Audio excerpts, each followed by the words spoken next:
Good evening అండి. Welcome to polity class. పాలిటీలో మనం స్టేట్ గవర్నమెంట్ గురించి ఈరోజు చూద్దామండి. లాస్ట్ క్లాస్ అయితే జ్యుడిషియరీ గురించి చూసాము.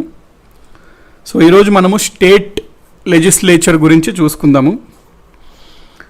లెజిస్లేచర్గా స్టేట్ గవర్నమెంట్, బేసికలీ స్టేట్ గవర్నమెంట్లో మనకి governor, CM, council of ministers మరియు స్టేట్ లెజిస్లేచర్ అంటే అసెంబ్లీ, కౌన్సిల్ రెండు వస్తాయి. సో మనం ప్రధానంగా ఈరోజు క్లాస్లో అయితే స్టేట్ గవర్నమెంట్ గురించి చూసుకుందాం. దాదాపుగా మనం యూనియన్ గవర్నమెంట్ క్లియర్ కట్గా ఆల్మోస్ట్ ఎవ్రీ పాయింట్ చూసుకున్నాం. ప్రెసిడెంట్ గురించి, వైస్ ప్రెసిడెంట్ గురించి, పార్లమెంట్ గురించి, పార్లమెంట్ ఉభయ సభల్లో ఏమేమి ఉంటుంది, బిల్ పాసేజ్ ఏంటి, ప్రాసెస్ ఏంటి, పార్లమెంట్ సమావేశాలు ఏ విధంగా ఉంటాయి, సో అవన్నీ మనం క్లియర్గా చూసాం. కాబట్టి స్టేట్ గవర్నమెంట్కి వచ్చేసరికి జస్ట్ రిలేట్ చేసుకోవడమేనండి. అక్కడ ఏదైతే చదివామో ఆల్మోస్ట్ ఇక్కడ కూడా అదే విధంగా ఉంటాయి. చిన్న మార్పులు ఉంటాయి. ఆ చిన్న మార్పులపైన మనం ఫోకస్ చేసుకుని వెళ్తే సరిపోతుంది. అంటే ఫర్ ఎగ్జాంపుల్ గవర్నర్ మనం చదివినప్పుడు ప్రెసిడెంట్కి ఏమైతే మనం పాయింట్స్ చూసామో ఆ ప్రెసిడెంట్ పాయింట్స్ని కోరిలేట్ చేసుకుంటాం అన్నమాట. సో ఆ టైప్లో మనం ఈ స్టేట్ గవర్నమెంట్ అనేది ముందుకు వెళ్తుంటాం. ఓకే, సో అందరూ వచ్చేసినట్లే కానీ ఫైన్, స్టార్ట్ చేసేద్దాం. గుడ్ ఈవినింగ్ అండి ఈచ్ వన్ ఆఫ్ యూ. మనము ఈరోజు స్టేట్ గవర్నమెంట్ టాపిక్ చూడబోతున్నాం. స్టేట్ గవర్నమెంట్లో మెయిన్గా మనం చూడాల్సింది 3 టాపిక్స్ గురించి. స్టేట్ గవర్నమెంట్ దాంట్లో మనం గవర్నర్ గురించి చూడాలి. ఎట్ ద సేమ్ టైం మనము సీఎం గురించి చూడాలి. రాష్ట్రంలో మంత్రిమండలి, కౌన్సిల్ ఆఫ్ మినిస్టర్స్ గురించి చూడాలి. ఎట్ ద సేమ్ టైం మనము స్టేట్ లెజిస్లేచర్ గురించి చూడాలి. స్టేట్ లెజిస్లేచర్ అంటే మనకి కొన్ని స్టేట్స్లో ఉభయ సభలు ఉంటాయి, 2 సభలు ఉంటాయి. కొన్ని స్టేట్స్లో సింగిల్ సభలు ఉంటుంది. కాబట్టి లెజిస్లేటివ్ అసెంబ్లీ అని ఉంటుంది. లెజిస్లేటివ్ అంటే శాసన సభ, లెజిస్లేటివ్ అసెంబ్లీ అంటే శాసన సభ. శాసన మండలి కొన్ని రాష్ట్రాల్లో 2 ఉంటాయి, కొన్ని రాష్ట్రాల్లో 1 ఉంటాయి. Legislative council. సో మనం ఈ రోజు అయితే ప్రధానంగా ఈ టాపిక్స్ పైన ఫోకస్ చేద్దాము. ఆల్మోస్ట్ మనకి ఇది రిలేటెడ్గానే ఉంటుందండి. పార్లమెంట్, యూనియన్ గవర్నమెంట్లో ఏవైతే చూసామో ఆల్మోస్ట్ మనకి సిమిలర్గానే ఉంటుంటుంది ఇది. సో మనం గవర్నర్ ఫస్ట్ చూసుకుందాం. గవర్నర్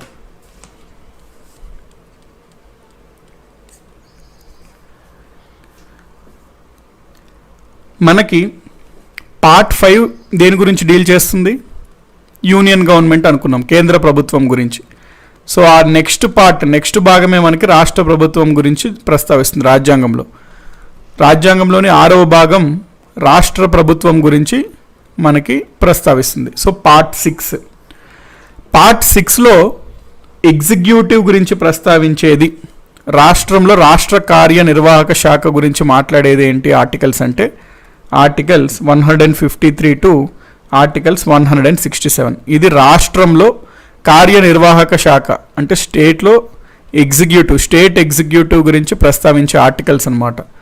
రాష్ట్ర కార్యనిర్వాహక శాఖ గురించి ప్రస్తావించేది ఏంటి? Articles 153 to articles 167. State executive అంటే ఎవరెవరు వస్తారు అంటే గవర్నర్ వస్తాడు, గవర్నర్ తర్వాత మనకి సీఎం వస్తాడు, సీఎం తర్వాత కౌన్సిల్ ఆఫ్ మినిస్టర్స్ వస్తాడు, వాళ్ళతో పాటు అడ్వకేట్ జనరల్ అని ఉంటాడు, అడ్వకేట్ జనరల్ వస్తాడు. మనము సెంటర్లో చూసుకున్నట్లయితే president, vice president, PM, council of ministers, attorney general అనుకున్నాం. కానీ మనకి రాష్ట్రంలో వైస్ గవర్నర్ అట్లా ఎవరిని పెట్టలే, డెప్యూటీ గవర్నర్, గవర్నర్ అట్లా పెట్టలే. కాబట్టి governor, CM, council of ministers. అక్కడ ఏ విధంగా అయితే అటార్నీ జనరల్ కేంద్ర ప్రభుత్వంలో మనకి వాళ్ళకి తరపున న్యాయవాదు, రాష్ట్రంలో రాష్ట్ర ప్రభుత్వం తరపున న్యాయవాదిని మనం అడ్వకేట్ జనరల్ అంటాం. సో ఈ విధంగా మనము కంపారిజన్ చేసుకొని ముందుకెళ్తుంటాం అన్నమాట యూనియన్ గవర్నమెంట్తో. ఓకే, సో వీళ్ళందరూ కలిసి స్టేట్ ఎగ్జిక్యూటివ్ అంటాం, రాష్ట్ర కార్యనిర్వాహక శాఖ అంటాం. వాళ్ళ గురించి ప్రస్తావించే ఆర్టికల్స్ 153 టు 167. రాష్ట్రానికి అధిపతి ఎవరు, స్టేట్కి హెడ్ ఎవరు అంటే మనం గవర్నర్ అని చెప్పుకోవాలి. కాకపోతే ఇతను నామినల్ హెడ్ అనమాట, అంటే జస్ట్ పేరుకే ఇతను నామినల్ పేరుకే అనమాట ఇతను అధిపతి, కానీ వాస్తవంగా రియల్ హెడ్ ఎవరు అంటే మనం సేమ్ సీఎం, అక్కడ పిఎం ఇక్కడ సీఎం అండి, అక్కడ ప్రెసిడెంట్ ఇక్కడ గవర్నర్ అనమాట. అక్కడ ఏ విధంగా అయితే మనము ప్రెసిడెంట్ని నామినల్ హెడ్ అనుకున్నాము, ఇక్కడ గవర్నర్ని నామినల్ హెడ్ అంటాము. రియల్ హెడ్ ఎవరు అంటే మనము సీఎం అని చెప్పుకుంటాం అనమాట. ఓకే, గవర్నర్ ప్రధానంగా 2 బాధ్యతలు నిర్వహిస్తాడు. ఒకటి ఏంది అంటే స్టేట్లో కాన్స్టిట్యూషనల్ హెడ్, అంటే రాష్ట్రానికి రాజ్యాంగబద్ధ అధిపతి అనమాట. రాజ్యాంగపరంగా అధిపతి ఎవరు అంటే రాష్ట్రానికి గవర్నర్. సో గవర్నర్ నిర్వహించే బాధ్యతల్లో ఒక బాధ్యత ఏంటి అంటే he is the constitutional head of the state. So ఆ రాష్ట్రంలో రాజ్యాంగపరంగా అధిపతి అనమాట. ఇది ఒక అతను నిర్వహించే ముఖ్యమైన పని. రెండో అతను నిర్వహించే ముఖ్యమైన పని ఏంటి అంటే ఈ గవర్నర్ని ఎవరు నియమిస్తారు అంటే రాష్ట్రపతి నియమిస్తాడు. రాష్ట్రపతి ఏం చేసినా పిఎం కౌన్సిల్ ఆఫ్ మినిస్టర్స్ ఏది చెప్తే జనరల్గా రాష్ట్రపతి అది చేస్తారు. అంటే గవర్నర్ని రాష్ట్రపతి నియమిస్తారు అంటే గవర్నర్ని కేంద్ర ప్రభుత్వం నియమిస్తుంది అని మనం అర్థం చేసుకోవచ్చు. కాబట్టి గవర్నర్ని ఒక రాష్ట్రంలో కేంద్ర ప్రభుత్వం నియమిస్తుంది. సో గవర్నర్ని కేంద్ర ప్రభుత్వం నియమిస్తుంది అంటే మనం ఏమని చెప్పుకోవచ్చు, గవర్నర్ కేంద్ర ప్రభుత్వం కోసం పనిచేస్తాడు అని చెప్పుకోవచ్చు. గవర్నర్ ఒక ఏజెంట్ ఆఫ్ సెంట్రల్ గవర్నమెంట్గా మనం చెప్తాం. సో సెంట్రల్ గవర్నమెంట్ అతను నియమిస్తుంది కాబట్టి గవర్నర్ అనే ఒక వ్యక్తి కేంద్ర ప్రభుత్వం యొక్క ఏజెంట్గా వ్యవహరిస్తాడు రాష్ట్రాల్లో. సో సెకండ్ ఫంక్షన్ ఏంటి అంటే గవర్నర్ నిర్వహించేది agent of the central government.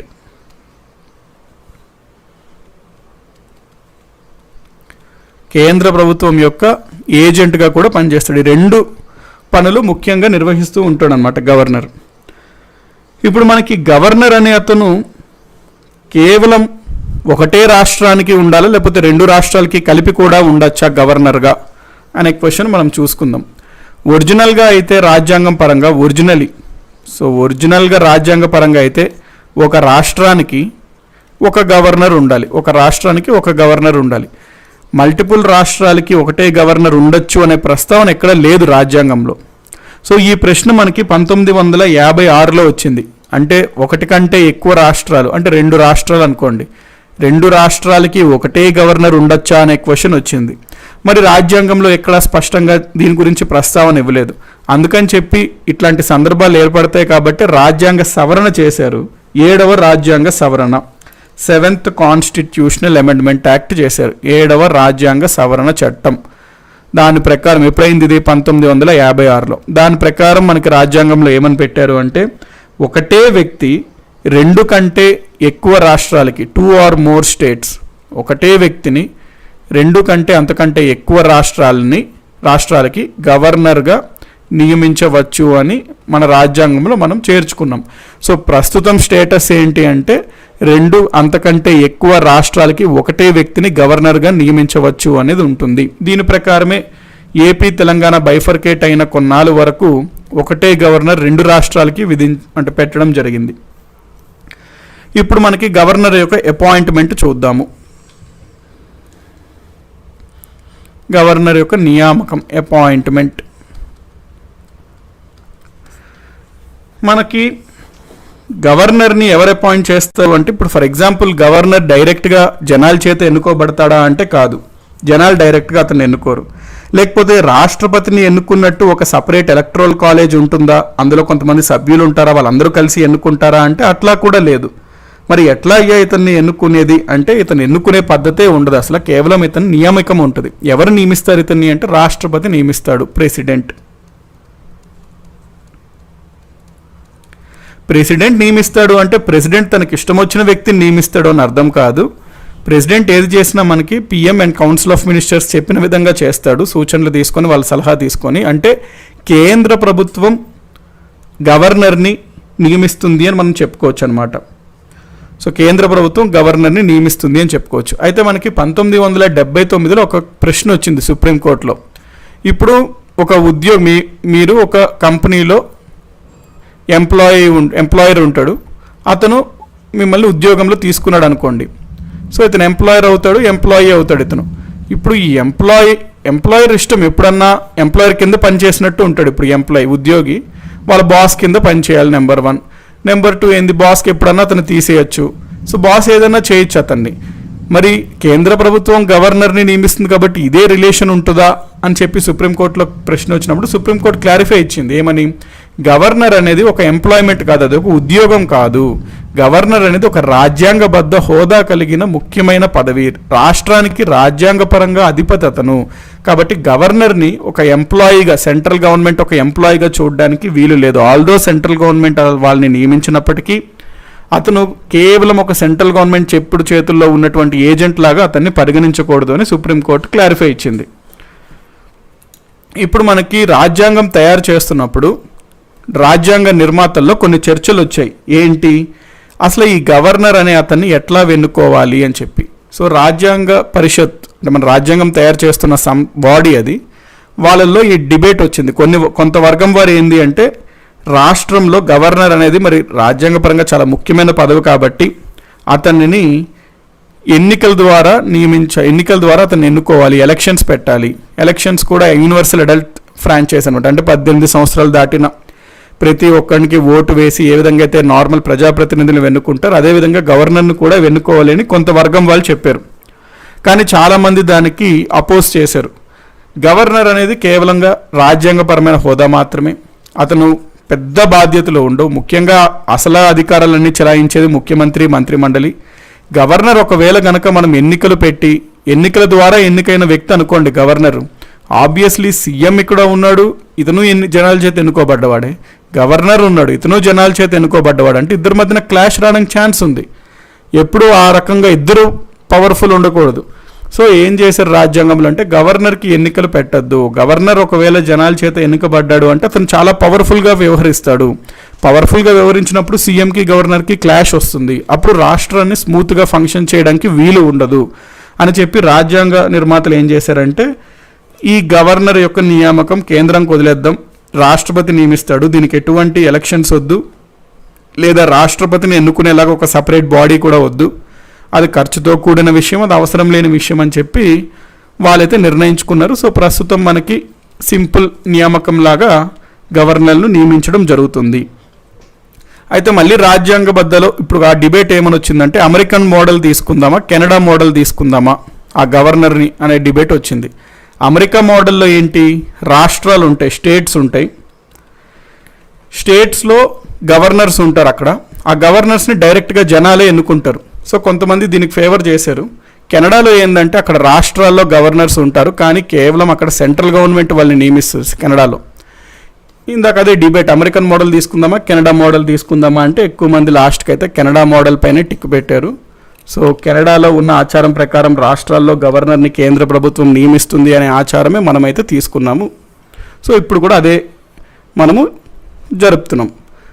ఇప్పుడు ఎవరన్నా ఒక వ్యక్తిని గవర్నర్గా కేంద్ర ప్రభుత్వం అనగా రాష్ట్రపతి నియమించాలి అంటే అతనికి ఉన్న అర్హతలు ఏంటి అనేవి మనం చూసుకోవాలంటే, కండిషన్స్ ఏంటి, క్వాలిఫికేషన్స్ ఏంటి అంటే, ముఖ్యమైన ఏ పదవికైనా ఫస్ట్ స్టాండర్డ్ క్వాలిఫికేషన్ ఏంటంటే అతను భారత పౌరుడై ఉండాలి, సిటిజన్ ఆఫ్ ఇండియా,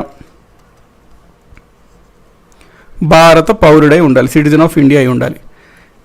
వీళ్ళకి మినిమాక్స్ రూల్లో మినిమం ఏజ్ ఉంటుంది. మినిమాక్స్ రూల్లో గవర్నర్లకి వీళ్ళందరికీ మినీ రూల్ ఉంటుంది. సో వీళ్ళకి మినీ రూల్ ఉంటుంది కాబట్టి మ్యాక్సిమం రూల్ ఉండదు. అంటే ఎవరన్నా ఒక వ్యక్తిని గవర్నర్గా నియమించాలి అంటే అతనికి గరిష్ట కాల పరిమితి ఎంత అని అడిగాడు అనుకోండి ప్రశ్నలో, ఆన్సర్ డి ఆప్షన్ ఇస్తాడు, గరిష్ట పరిమితి కాల పరిమితి ఉండదు అన్నది టిక్ పెట్టుకోవాలి మనం. ఎందుకంటే అతనికి కనిష్ట కాల పరిమితి ఉంది. కనిష్ట కాల పరిమితి ఉన్న వాళ్ళకి జనరల్గా గరిష్ట కాల పరిమితి ఉండదు. కనిష్ట కాల పరిమితి ఎంత గవర్నర్కి 35 సంవత్సరాలు, ప్రెసిడెంట్, వైస్ ప్రెసిడెంట్, గవర్నర్ వీళ్ళందరికీ 35 సంవత్సరాలు. So minimum 35 years of age. రాజ్యాంగంలో అయితే ఈ రెండు అయితే ఉన్నాయి, కేవలం ఈ రెండు మాత్రమే ఉన్నాయి. కాకపోతే మనం సాంప్రదాయంగా కన్వెన్షన్స్ అంటాం అనమాట. అంటే సాంప్రదాయంగా ఇంకో కొన్ని పద్ధతులు మనం చేస్తుంటాం. ఏంటి అంటే, ఒకవేళ ఎవరినన్నా ఒక వ్యక్తిని ఒక రాష్ట్రంలో గవర్నర్గా నియమించాలంటే జనరల్గా రాష్ట్రం కానటువంటి వాడిని, అంటే వేరే రాష్ట్రమైన వాడిని నియమిస్తే బెటరు అని చెప్పి ఒక సాంప్రదాయం అయితే మనం పాటిస్తుంటాం. దాన్ని అవుట్ సైడర్ అంటాం. అవుట్ సైడర్ అంటే out side of that state, ఆ స్టేట్ నుంచి కాకుండా వేరే అతన్ని నియమిస్తే బాగుంటుంది. ఎందుకు సార్ అట్లాగా అంటే, ఇప్పుడు ఒకటే రాష్ట్రానికి చెందిన వ్యక్తి అంటే ఆబ్వియస్లీ అక్కడ రూలింగ్ పొలిటికల్ పార్టీతో ఇతనికి ప్లస్ ఉండొచ్చు, మైనస్ ఉండొచ్చు, ఈక్వేషన్స్ వేరు ఉండొచ్చు, అనవసరమైన కాంప్లికేషన్స్ వస్తాయి అన్నమాట. అందుకని చెప్పి రాజ్యాంగపరంగా మనకి స్మూత్ ఫంక్షనింగ్ అవ్వాలి రాష్ట్రం అంటే ఒక వ్యక్తిని బయట అతన్ని తీసుకొచ్చి ఇక్కడ కూర్చోబెట్టి కాసేపు ఒక 5 ఏళ్ళు నువ్వు టైంపాస్ చేయవయ్యా అని పెడతారనమాట గవర్నర్ని. కాబట్టి ఇది కూడా ఒక ఆనవాయితీగా మనం పెట్టుకుంటాం అంతే తప్ప వేరే రాష్ట్రం నుంచి ఒక రాష్ట్రంలో గవర్నర్గా పెట్టాలి అని రాజ్యాంగంలో ఎక్కడా ప్రస్తావించలేదు. రెండో ఆనవాయితీ మనం ఏమని పాటిస్తున్నాము అంటే జనరల్గా ఏదన్నా ఒక రాష్ట్రంలో ఎవరన్నా ఒక వ్యక్తిని గవర్నర్గా నియమించాలన్నప్పుడు కేంద్రం ఏం చేస్తుందంటే సెంటర్ ఆ రాష్ట్రంలో ఒకసారి అక్కడ ముఖ్యమంత్రిని కన్సల్ట్ చేసి అయ్యా మీ రాష్ట్రంలో మీ ఆంధ్రప్రదేశ్ మీ తెలంగాణలో మేము ఎక్స్ అనే వ్యక్తిని గవర్నర్గా పెట్టాలనుకుంటున్నాము, మీకు ఓకే కదా అని జస్ట్ ఒక ఫార్మాలిటీ లాగా కేంద్రం కన్సల్ట్ చేస్తుంది. ముఖ్యమంత్రి జనరల్గా ఓకే అంటాడు, మరీ అతను వచ్చే వాళ్ళతో డిఫరెన్సెస్ ఉంటే తప్ప నార్మల్గా అయితే ఓకే అంటాడు. అది కూడా ఒక ఆనవాయితీ అనమాట. ఎందుకు అంటే ఫండమెంటల్గా సీఎంకి గవర్నర్కి క్లాష్ ఉంటే అది చాలా డిస్టర్బెన్సెస్ క్రియేట్ చేస్తుంది అనమాట రాష్ట్రంలో. అందుకని చెప్తే రెండోగా ఆనవాయితీ ఏంది అంటే జనరల్గా ఒక రాష్ట్రంలో గవర్నర్ని నియమించేటప్పుడు కేంద్రం ఆ రాష్ట్ర ముఖ్యమంత్రిని ఒకసారి కన్సల్ట్ చేస్తుంది, పలానా వ్యక్తిని మేము గవర్నర్గా మీ రాష్ట్రంలో నియమిస్తున్నాము, మీకు ఓకేనా అని చెప్పి. సో ఓకే అంటే ఓకే అన్నట్టు అతను నియమించబడుతుంది. ఈ రెండు కన్వెన్షన్స్ అనమాట, రాజ్యాంగంలో ఎక్కడా చెప్పబడి లేదు.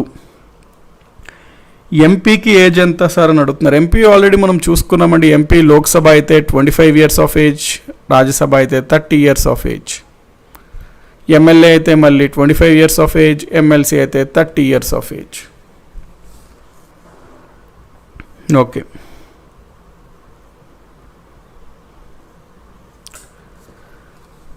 ఇది మనకి అతనికి ఉండాల్సిన అర్హతల గురించి. Next conditions of office. Governor పదవీ కాలం ఎంత అని మనం చూసుకున్నట్లయితే ఏ రోజైతే అతను నియమించబడ్డాడో ఆ రోజు నుంచి 5 సంవత్సరాలు ఉంటుందన్నమాట అతని పదవీ కాలం. సో అతను నియమించబడ్డ తేదీ నుంచి 5 సంవత్సరాలు గవర్నర్ అయితే ఆ పదవిలో ఉంటాడు. కాకపోతే ఆ 5 సంవత్సరాల కంటే ముందే అతను రాజీనామా చేసుకోవచ్చు, లేదా కేంద్ర ప్రభుత్వం అనగా రాష్ట్రపతి అతన్ని రిమూవ్ చేయొచ్చు, తొలగించవచ్చు. ఒక గవర్నర్ని తొలగించాలి అంటే పద్ధతి ఏంటి అంటే ఏం లేదు, ప్రెసిడెంట్ ఒక ఆర్డర్ పాస్ చేస్తాడు, సంతకం పెడతాడు, దాంతో గవర్నర్ని ఈజీగా ఒక సంతకంతో తొలగిపోతాడు గవర్నర్. అందుకనే గవర్నర్ ప్రెసిడెంట్కి ఎంతసేపు అయితే ఓకేగా ఉన్నాడో అంతసేపు గవర్నర్గా పనిచేస్తాడు అనమాట, ఇతను ఉండగలుగుతాడు. ఇతనికి మళ్ళీ ఏ పార్లమెంట్లో బిల్లు పెట్టాలి, తీర్మానం పెట్టాలి, ఇంతమంది సైన్ చేయాలి, ఆ మెజారిటీ రావాలి, అట్లాంటివి ఏం పెట్టుకోలే. సింపుల్గా రాష్ట్రపతి ఒక సైన్ పెడితే గవర్నర్ పదవి హుట్ కాక్ అయిపోద్ది అనమాట. కాబట్టి ఈజీగా రిమూవ్ చేయొచ్చు మధ్యలో, అంటే అతను పదవీ కాలం పూర్తి కాకుండా ముందే రిమూవ్ చేయొచ్చు. ఒక వ్యక్తిని ఒక టర్మ్ అయ్యాక అంటే 5 సంవత్సరాలు అయ్యాక మళ్ళీ అదే రాష్ట్రంలో మళ్ళీ గవర్నర్గా నియమించవచ్చు అంటే ఎస్, చాలాసార్లు ఎవరైనా సమర్థులు ఉంటే వాళ్ళని ఒక టర్మ్ అయిపోయాక మళ్ళీ టర్మ్కి వాళ్ళనే ఆ రాష్ట్రంలోనే గవర్నర్గా నియమించడం మనం చూస్తూ ఉంటుంటాం. సో ఎస్, అది కూడా మనకి పాసిబుల్లే. నెక్స్ట్ మనకి గవర్నర్ ఇంకోటి ఏంటంటే తను నియమించేటప్పుడు ఆఫీస్ ఆఫ్ ప్రాఫిట్ కూడా ఉండకూడదండి. సేమ్ ఇది కూడా అన్ని పదవులకి ఏ విధంగా అయితే ఉంటుందో ఈ పదవికి కూడా ఆఫీస్ ఆఫ్ ప్రాఫిట్ అనేది ఉండకూడదు. ఆఫీస్ ఆఫ్ ప్రాఫిట్ అనేది మనం ఇప్పటికే చాలాసార్లు చూసుకున్నాం. So same thing, office of profit అంటే ప్రభుత్వం నుంచి ఆదాయం వచ్చే ఎటువంటి ఉపాధిలో ఉండకూడదు. సో ఒకవేళ ఎవరన్నా ఒక వ్యక్తి గవర్నర్గా నియమించబడితే మంచిగా ఆయనకి రాజ్భవన్ వస్తుంది. రాజ్భవన్కి రెంట్ కట్టాలా సార్ అని డౌట్ వస్తుందేమో, రెంట్ కట్టాల్సిన అవసరం లేదు రాజ్భవన్కి. So same person. ఓకే, ఇప్పుడు మనం చూడాల్సిన పాయింట్ ఏంటంటే గవర్నర్గా నియమించబడ్డాడు, అతనికి ప్రమాణ స్వీకారం ఎవరు చేస్తారు అనేది చూద్దాం. ఓత్. ఒక వ్యక్తి గవర్నర్గా నియమించేటప్పుడు అతనికి ప్రమాణ స్వీకారం అక్కడ రాష్ట్ర హైకోర్టులో చీఫ్ జస్టిస్ ఆఫ్ ఇండియా ప్రమాణ స్వీకారం చేస్తాడు. ఒకవేళ ఇతను ఆబ్సెంట్ అయితే ఆ హైకోర్టులో సీనియర్ మోస్ట్ జడ్జి ప్రమాణ స్వీకారం చేయిస్తాడు. అవునండి రేష్మా గారు, ఎన్నిసార్లన్నా ఎక్స్టెండ్ చేయొచ్చు ఒక గవర్నర్ని, దేర్ ఇస్ నో లిమిట్ అనమాట.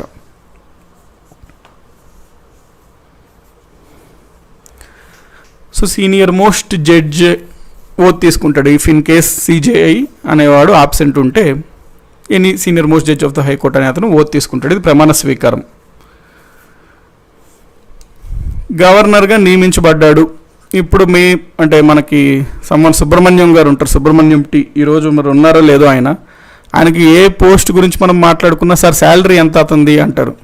అంటే అతను పోటీ చేద్దామన్నా మరి ఏంటో తెలియదు, కానీ ఏ దాని గురించి మాట్లాడుకున్నా శాలరీ ఎంత అని అడుగుతారు ఫస్ట్ది. వైస్ ప్రెసిడెంట్ గురించి మాట్లాడినప్పుడు కూడా శాలరీ ఎంత అన్నట్టు అంటుండే. సో గవర్నర్ చూసుకున్నప్పుడు మనకి శాలరీ ఎంత అంటే గవర్నర్ శాలరీ మనకి 2008 వరకు అంటిల్ 2008 కేవలం 36,000 మాత్రమే ఉండేదన్నమాట. కాకపోతే అప్పుడు రోజుల్లో అది మంచి శాలరీ. దాని తర్వాత 2008లో పార్లమెంట్ పెంచింది. పాపం మరీ 36,000 అంటే ఆ గవర్నర్ ఆఫీస్లో పనిచేసేవాడు ఎవడో ఒకడు ఉన్నాడు అనుకోండి, వాడికే ఎక్కువ వస్తుంది, మరి గవర్నర్ కన్నా ఎక్కువ అని చెప్పి బాగోదని 2008లో దాన్ని 1,10,000కి పెంచారు. ఆ 1,10,000ని మనము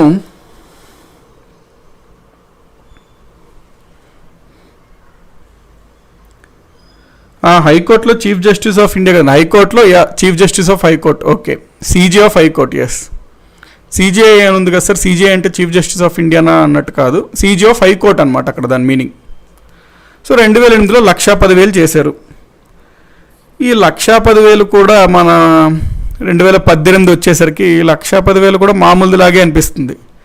కాబట్టి 1,10,000 కన్నా పెంచితే బాగుంటుందని చెప్పి 2018లో అందరిది పెంచారండి. అందులో భాగంగానే గవర్నర్ది కూడా 3,50,000 చేసుకున్నారు శాలరీ. మంచిగా పని ఏముండదు, శాలరీ 3,50,000. సో అందుకనే మంచిగా ఎంజాయ్ చేస్తుంటారు అనమాట తివారీ లాంటి క్యాండిడేట్స్. ఇది గవర్నర్ యొక్క శాలరీ.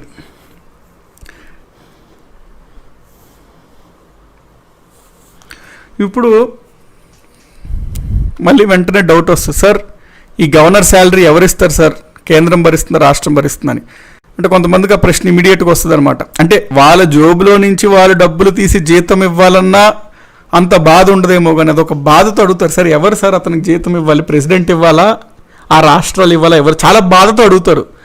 మరి అదెందుకు అంత బాధతో అడుగుతారు అంటే వాళ్ళ జోబు నుంచి తీసి ఇవ్వాలయ్యా మీరు గవర్నర్కి శాలరీ అన్నంత బాధతో. సార్ ఈ గవర్నర్కి ఎవరు సార్ శాలరీ ఇవ్వాలి అంటే రాష్ట్రాలు ఇస్తాయండి. ఏ స్టేట్, మరి ఆబ్వియస్లీ ఆ రాష్ట్ర గవర్నర్ కాబట్టి ఎవరు ఇవ్వాలండి, ఆ రాష్ట్రం ఇవ్వాలి, స్టేట్ ఇచ్చుకోవాలి శాలరీ. వెంటనే డౌట్ ఏమొస్తుంది అంటే ఒకవేళ మీరు ఇందాక అన్నారు కదా 2 అంతకంటే ఎక్కువ రాష్ట్రాలకి గవర్నర్కి ఒకటే వ్యక్తి ఉండొచ్చని. ఇదొక రాష్ట్రం, ఇదొక రాష్ట్రం, 2 రాష్ట్రానికి ఒకటే గవర్నర్ ఉన్నాడు. ఇప్పుడు ఇతనికి జీతం ఎవరు ఇస్తారు సార్, ఏ రాష్ట్రం ఇస్తుంది, వీళ్ళ లేకపోతే ఎందుకు ఇద్దరు కోలా, ఎందుకని కేంద్రం ఇస్తుందా అంటే 2 రాష్ట్రాలు పంచుకోవాలండి. ఏ రేషియోలో పంచుకోవాలి అనేది రాష్ట్రపతి ఉత్తర్వుల ద్వారా, ఆర్డర్ ద్వారా నిర్ణయిస్తాడు. ప్రెసిడెంట్ ఆర్డర్ ద్వారా నిర్ణయిస్తాడు. ఆ 2 రాష్ట్రాల జనాభా ప్రాతిపదిక అని చెప్పచ్చు రాష్ట్రపతి, లేదా ఫిక్స్డ్గా రాష్ట్రపతి చెప్పచ్చు, ఈ రాష్ట్రం 40 ఇవ్వండి, ఈ రాష్ట్రం 60 ఇవ్వండి అట్లా చెప్పచ్చు. లేదా రాష్ట్రం వచ్చే ఆదాయాలన్నీ పరిశీలించి వాళ్ళ ఆదాయ మార్గాల్లో రేషియోలా చెప్పచ్చు, డిఫరెంట్ టైప్స్లో చెప్పచ్చు. బట్ అల్టిమేట్లీ ఏంటంటే ప్రెసిడెంట్ ఆర్డర్ ద్వారా చెప్తాడు. ప్రెసిడెంట్ ఆర్డర్ బట్టి 2 రాష్ట్రాలు షేర్ చేసుకుంటాయి అనమాట, ఆ జీతాన్ని షేర్ చేసుకొని ఇస్తాయి. 2 రాష్ట్రాలకు గవర్నర్ చేస్తాడు కదా, అతనికి 7 లక్షలు డబల్ వస్తుందా సార్ శాలరీ అంటే రాదండి, అట్లా రాదు. ఒకటే శాలరీ వస్తుంది, కాకపోతే రాష్ట్రాలు షేర్ చేసుకుంటాయి అనమాట. సో ఆ విధంగా అవుతుంటుంది. ప్రెసిడెంట్ బై ఆర్డర్ అంటే డిఫరెంట్ చెప్పొచ్చు. ప్రెసిడెంట్ అక్కడ పరిస్థితి చూసి స్టేట్స్ పాపులేషన్ జనాభా ప్రాతిపదికన జీతాలు ఇవ్వాలి, అట్లా డిఫరెంట్ టైప్స్లో చెప్పచ్చు అనమాట. సో ఇది మనకి అతని యొక్క జీతాల గురించి.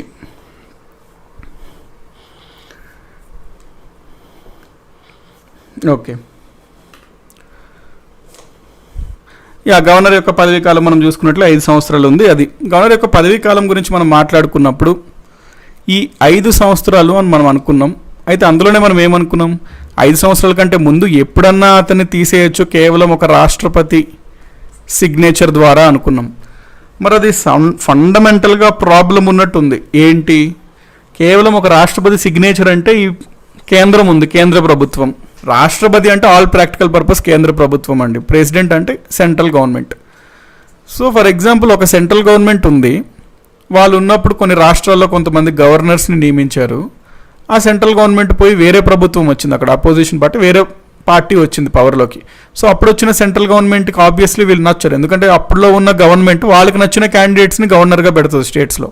ఇప్పుడు కొత్త ప్రభుత్వం వచ్చింది, కొత్త ప్రభుత్వంకి ఏంటి వీళ్ళు నచ్చరు, అంటే ప్రెసిడెంట్కి వీళ్ళు చెప్తారు వాళ్ళని తీసేయండి అయ్యా అని. ప్రెసిడెంట్ తీసేస్తే వాళ్ళ పదవులు ఒక్కసారి పుట్టుక్కమంటాయి అన్నమాట. ఇంకొక వీళ్ళకి నచ్చిన వాళ్ళని వీళ్ళు నియమించుకుంటారు. తర్వాత కొన్ని సందర్భాల్లో వీళ్ళు మళ్ళీ పోయి వీళ్ళు వస్తారనమాట పవర్లోకి. అప్పుడు మళ్ళీ వీళ్ళని తీసేసి వీళ్ళని పెడతారు. అంటే they are making joke out of the governor's office అనమాట. సమ్ జోకర్ ఆ గవర్నర్ అంటే. మీరు వస్తే మీరు తీసేసి అది ఒక టగ్ ఆఫ్ వార్ గేమ్ ఉంటుంది కదా, అక్కడి నుంచి వాళ్ళు లాగుతారు, ఇక్కడ నుంచి వీళ్ళు లాగుతారు. సో గవర్నర్ పదవుల్ని అటు నుంచి వాళ్ళు లాగడం, ఇటు నుంచి వీళ్ళు లాగడం, ఆఖరికి అతను షర్ట్ చొక్కా చిరిగిపోయినట్టు చేయడం అన్నట్టు హాస్యాస్పదంగా ఉంది సిచ్యువేషన్. ఊరుకోండి సార్, ఇట్లా ఎందుకు అవుతుంది, మరీ ఇంత అన్సివిలైజ్డ్గా వ్యవహరిస్తారా కేంద్ర ప్రభుత్వం అంటే అది ఆల్రెడీ జరిగిందండి. అందుకనే చెప్తున్నాం. మనము ఆల్రెడీ 1989లో చూసుకున్నట్లయితే అప్పుడు మనకి ఏంది, నేషనల్ ఫ్రంట్ గవర్నమెంట్ వచ్చింది అధికారంలోకి కేంద్రంలో. నేషనల్ ఫ్రంట్ గవర్నమెంట్ వచ్చింది. దానికన్నా ముందెవరు, కాంగ్రెస్ ఉండేది. సో ఈ కాంగ్రెస్ నియమించిన దాదాపుగా అన్ని గవర్నర్లని ఈ వీపీ సింగ్, ఈ national front government VP Singh వచ్చిన తర్వాత వాళ్ళందరినీ తీసేశాడు. వీళ్ళ కొత్త వాళ్ళని పెట్టాడు అనమాట, వీళ్ళ గవర్నర్ని పెట్టుకున్నాడు. మళ్ళీ 1991లో ఏమైంది, కాంగ్రెస్ గవర్నమెంట్ వచ్చింది అధికారంలోకి. ఇప్పుడు వీళ్ళేం చేశారు, కాంగ్రెస్ ఎవరు హెడ్, పివి నరసింహారావు ఈ టైంలో. ఇప్పుడు వీళ్ళేం చేశారు, ఈ వీపీ సింగ్ పెట్టిన అన్ని గవర్నర్స్ని తీసేసి వీళ్ళ గవర్నర్లు పెట్టుకున్నాడు అనమాట. సో అది ఆల్రెడీ జరిగిన సందర్భం, అందుకనే మనం ఆ విధంగా ప్రస్తావించుకుంటున్నాం.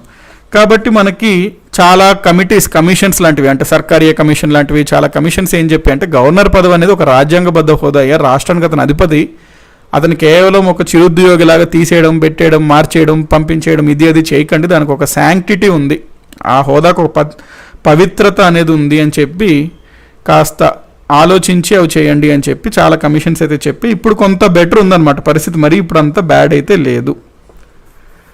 ఓకే,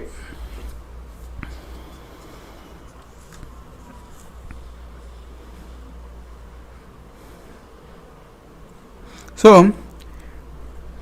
ఎండింగ్ ఏజ్ సత్య 65 అంటున్నారు. సుజాత గారు అంటే ఎండింగ్ ఏజ్ 65 అంటున్నారా? గవర్నర్ అట్లాగేం ఉండదండి, మినిమాక్స్ రూల్. అతనికి ఎండింగ్ ఏమి ఉండదు, ఎప్పటి వరకన్నా చేయొచ్చు.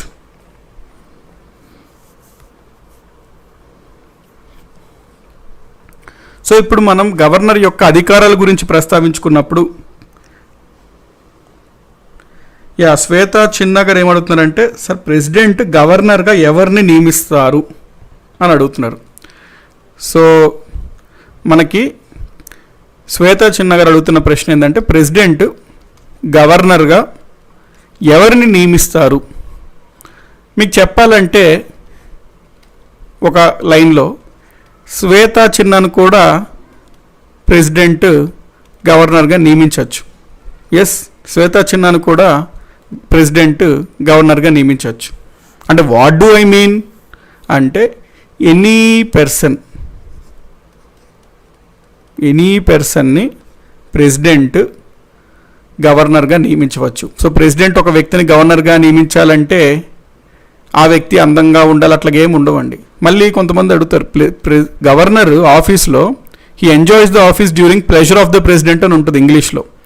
Governor enjoys the office during the pleasure of the president అని ఉంటుంది. అంటే రాష్ట్రపతికి సుఖం ఉన్నంతకాలం గవర్నర్ అంటే గవర్నర్ అతని పదవిలో ఉంటాడు అని అర్థం వస్తుంది. సార్ రాష్ట్రపతి ఎంజాయ్ ఉన్నంతకాలం, అతనికి సుఖం ఉన్నంతకాలం అంటే గవర్నర్ ఏ విధంగా అతనికి సుఖం అందిస్తాడు సార్ అని చెప్పి డౌట్లు అడుగుతుంటారు. ఇంగ్లీష్లో ఆ మీనింగ్ వచ్చేటట్టు ఉంటుంది ఆ word. Governor enjoys the office during the pleasure of the president అంటే ప్రెసిడెంట్కి సుఖం ఉన్నంతకాలం గవర్నర్ అతని ఆఫీస్లో ఉండొచ్చు. అంటే ఏ విధంగా సుఖం అందిస్తుంటాడు సార్ గవర్నర్ అంటే, అక్కడ సుఖం అంటే సుఖం అని కాదు, అతనితో ఏం ప్రాబ్లం లేనంత వరకు ఉంటాడు అని అర్థం.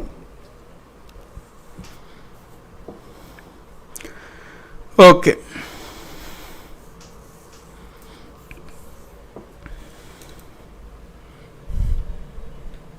ఎనీ పర్సన్ అంటే ఆబ్వియస్లీ ఆ కండిషన్ సాటిస్ఫై అవ్వాలండి. అబోవ్ 35 ఆ కండిషన్స్ అన్నీ సాటిస్ఫై అయినా ఎనీ పర్సన్ అనమాట.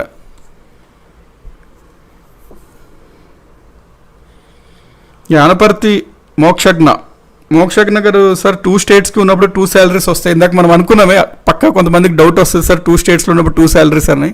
మన అనపర్తి గారికి వచ్చింది, అట్లా ఉండదండి. ఇక్కడ మనం చూసుకున్నాం, మేబీ మీరు మిస్ అయ్యారేమో. ఇక్కడ మనం చూసుకున్నాం 2 స్టేట్స్లో ఉన్నప్పుడు 2 శాలరీస్ రావు, ఒకటే శాలరీ వస్తుంది.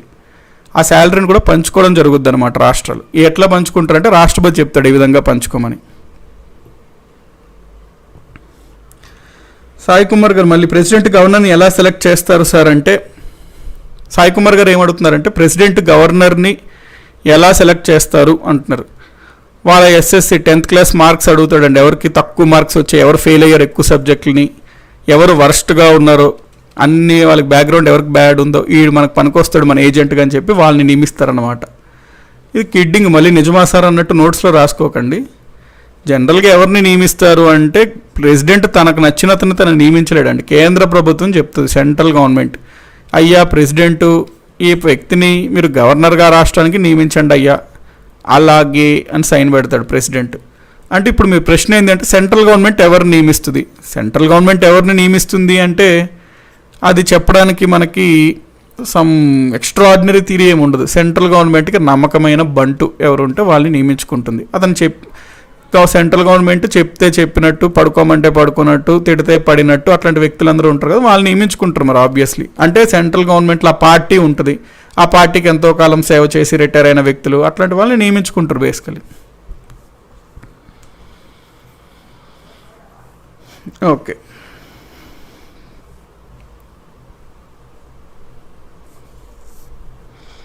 సాయి బ్రహ్మం గారు ఏమడుగుతున్నారంటే సార్ 1/6 ఆంగ్లో ఇండియన్స్ను నామినేట్ లేదా సార్ ప్రెజెంట్ అని. సో ఫస్ట్ ఆఫ్ ఆల్ ఏంటంటే మీకు క్వశ్చన్ రాంగ్ అండి. 1/6 మెంబర్స్ని అంటే ఆంగ్లో ఇండియన్స్ని నామినేట్ చేసే ప్రక్రియ లేదా అని అడుగుతున్నారు. సో ఈ క్వశ్చన్ రాంగ్ అనమాట. ఎందుకు రాంగ్? 1/6 ఆంగ్లో ఇండియన్స్ నామినేట్ అని ఎక్కడా లేదండి. స్టేట్స్లో ఒక పర్సన్ని, ఒక వ్యక్తిని ఆంగ్లో ఇండియన్ని నామినేట్ చేసుకోవచ్చు అనమాట. ఒక వ్యక్తిని, 1/6 కాదు, ఒక వ్యక్తిని ఆంగ్లో ఇండియన్ నామినేట్ చేయొచ్చు. అది కూడా మనకి జనవరి 2020లో తీసేశారు, అది కూడా లేదు ఇప్పుడు మనకి. సో ప్రెసెంట్ ఆంగ్లో ఇండియన్ని నామినేట్ చేసుకునే పద్ధతి లేదు.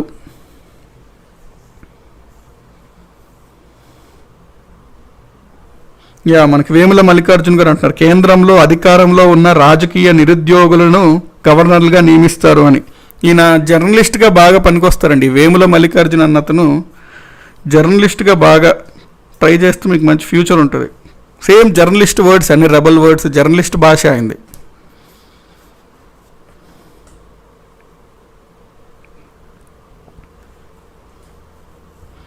సార్ కొంతమంది రిటైర్డ్ సివిల్ సర్వీస్ పర్సన్ని నామినేట్ చేయొచ్చు కదా రాజు కృష్ణ గారు అంటున్నారు. చేస్తారు కానీ చాలామంది రిటైర్డ్ సివిల్ సర్వెంట్స్ని గవర్నర్స్గా చేస్తారు. ఫర్ ఎగ్జాంపుల్ మీకు లెఫ్టినెంట్ గవర్నర్గా first female IPS officer Kiran బేడిని పెట్టారు. ఉమ్మడి ఆంధ్రప్రదేశ్కి రిటైర్డ్ పోలీస్ ఆఫీసర్ని పెట్టారు, సివిల్ సర్వెంట్ని. సో నెంబర్ ఆఫ్ కేసెస్లో బాగా ఎఫిషియెంట్ ఉన్న సివిల్ సర్వెంట్స్ రిటైర్డ్ వాళ్ళని గవర్నర్స్గా నియమిస్తూ ఉంటారు.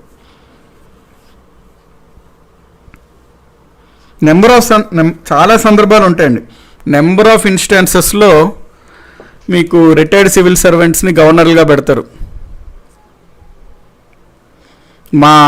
యాక్చువల్లీ గ్రాండ్ ఫాదర్ ఉంటారు అనమాట. మా గ్రాండ్ ఫాదర్ అంటే మా నాన్నమ్మ వాళ్ళ చెల్లెల వాళ్ళ భర్త హెచ్జే దొరాని ఏపీకి ఆయన డీజీపీగా చేసి సెంట్రల్ విజిలెన్స్ కమిషనర్గా చేసి రిటైర్ అయ్యారు. ఆయన్ని ఆల్మోస్ట్ తమిళనాడు గవర్నర్గా నియమిస్తారు అని ఆల్మోస్ట్ వచ్చేసింది. లాస్ట్లో ఇద్దరు ఉండేది కాంపిటీషన్. ఇంకొక వ్యక్తికి బీజేపీ గవర్నమెంట్ 2003 ఆ టైంలో. సో ఆ టైంలో ఇంకొక వ్యక్తికి తమిళనాడు గవర్నర్ ఇచ్చేయబోలేదు. ఆల్మోస్ట్ ఇంకా వచ్చేసింది అన్న సిచ్యువేషన్లో. సో అవుతుంటాయి, నెంబర్ ఆఫ్ ఇన్స్టాన్సెస్లో అవుతుంటుందండి. సివిల్ సర్వెంట్స్ని నియమించేది నెంబర్ ఆఫ్ ఇన్స్టాన్స్లో అవుతాయి.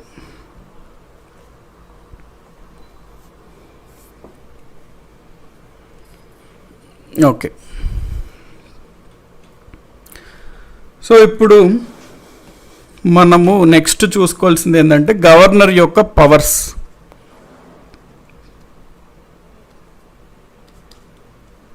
గవర్నర్ యొక్క అధికారాలు సపరేట్గా మళ్ళీ మనము ప్రెసిడెంట్కి చదువుకున్నట్టు చదువుకోవాల్సిన అవసరం ఉండదు.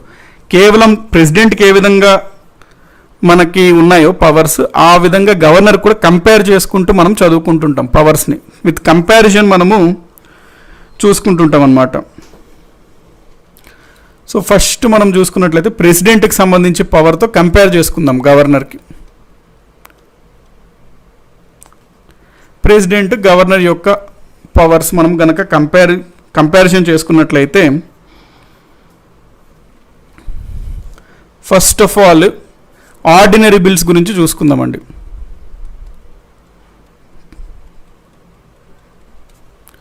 ఆర్డినరీ బిల్స్ విషయంలో మనం మాట్లాడుకున్నట్లయితే ఎవరైనా కమెంట్ చేయండి, ప్రెసిడెంట్కి ఆర్డినరీ బిల్స్ అంటే ఏంది? లోక్సభ రాజ్యసభ రెండు సభలు పాస్ చేసిన బిల్స్ రాష్ట్రపతికి వచ్చినప్పుడు, ప్రెసిడెంట్కి వచ్చినప్పుడు అతని ఆప్షన్స్ ఏంటి? అతను బిల్ని యాక్సెప్ట్ చేయొచ్చు, అతను బిల్ని రిజెక్ట్ చేయొచ్చు, అతను బిల్ని రిటర్న్ పంపించవచ్చు. సో సేమ్ ఇష్యూ మనకి ఏంటి అంటే గవర్నర్లో రాష్ట్రంలో ఉన్నప్పుడు కూడా ఆర్డినరీ బిల్స్ విషయంలో అసెంబ్లీ, ఒకవేళ ఆ రాష్ట్రంలో కనుక మనకి కౌన్సిల్ శాసన మండలి కూడా ఉందనుకోండి, legislative assembly, legislative council. So వీళ్ళు ఇద్దరు రెండు పాస్ చేసిన బిల్లు మనకి ఒకవేళ గనక గవర్నర్ దగ్గరికి వస్తే గవర్నర్కు ఉన్న ఆప్షన్స్ ఏంటి అంటే మళ్ళీ సేమ్, ఇతను అంగీకారం తెలపవచ్చు, సివిల్ సర్వెంట్ అంటే అసెంట్ తెలపవచ్చు, అంగీకారం తెలపవచ్చు. నెక్స్ట్ మనము ఇతను రిజెక్ట్ చేయవచ్చు, నెక్స్ట్ ఇతను రిటర్న్ చేయవచ్చు. ఒకవేళ ఇక్కడ మనం ఏమనుకున్నాము, ప్రెసిడెంట్ రిటర్న్ చేసిన బిల్లు మళ్ళీ ఈ పార్లమెంట్ తిరిగి పాస్ చేసి పంపిస్తే ఖచ్చితంగా ఇతను ఆమోదించాలి అని ఉందిగా, సేమ్ ఇక్కడ కూడా అంతే. గవర్నర్ ఒక రాష్ట్రంలో ఒకసారి రిటర్న్ చేసిన బిల్లు ఆ శాసనసభ మళ్ళీ పంపించినప్పుడు గవర్నర్ అనే అతను ఖచ్చితంగా ఈసారి మళ్ళీ తిరిగి వచ్చిన బిల్లుని ఖచ్చితంగా యాక్సెప్ట్ చేయాల్సిందే, compulsory he has to accept అనమాట. సో అది మనకి పాయింట్. నెక్స్ట్ ఇంకొక స్పెషల్ది ఏంటి అంటే గవర్నర్కి ఒక స్పెషల్ పవర్ ఏముంటుందంటే కొన్ని బిల్స్ ఉంటాయి, ఆ కొన్ని బిల్స్ ఇతను ఏం చేస్తాడంటే ప్రెసిడెంట్కి రిజర్వ్ చేస్తాడనమాట. సో ఈ యొక్క పాయింట్ పైన మనం కొంచెం ఫోకస్ చేయాలి. ఎందుకు? ఇది కొంచెం కొత్తది, మిగతాదంతా పాత చింతకాయ పచ్చడే, అసెంట్, రిజెక్ట్, రిటర్న్ అన్ని సేమ్ ప్రెసిడెంట్లో చూసినట్టే. కొత్తది ఒకటి వచ్చింది. ఏంటి వచ్చింది అది కొత్తది అంటే గవర్నర్ కొన్ని బిల్స్ విషయంలో రిజర్వ్ చేయొచ్చు. ఎవరికి రిజర్వ్ చేశాడు? ప్రెసిడెంట్కి రిజర్వ్ చేశాడు, అంటే ప్రెసిడెంట్ దగ్గర పంపడానికి ఉంచుతాడు. సో దీని గురించి మనం మాట్లాడుకుందాం ఒక 2-3 మినిట్స్. గవర్నర్ కొన్ని బిల్స్ని ప్రెసిడెంట్కి రిజర్వ్ చేయడం.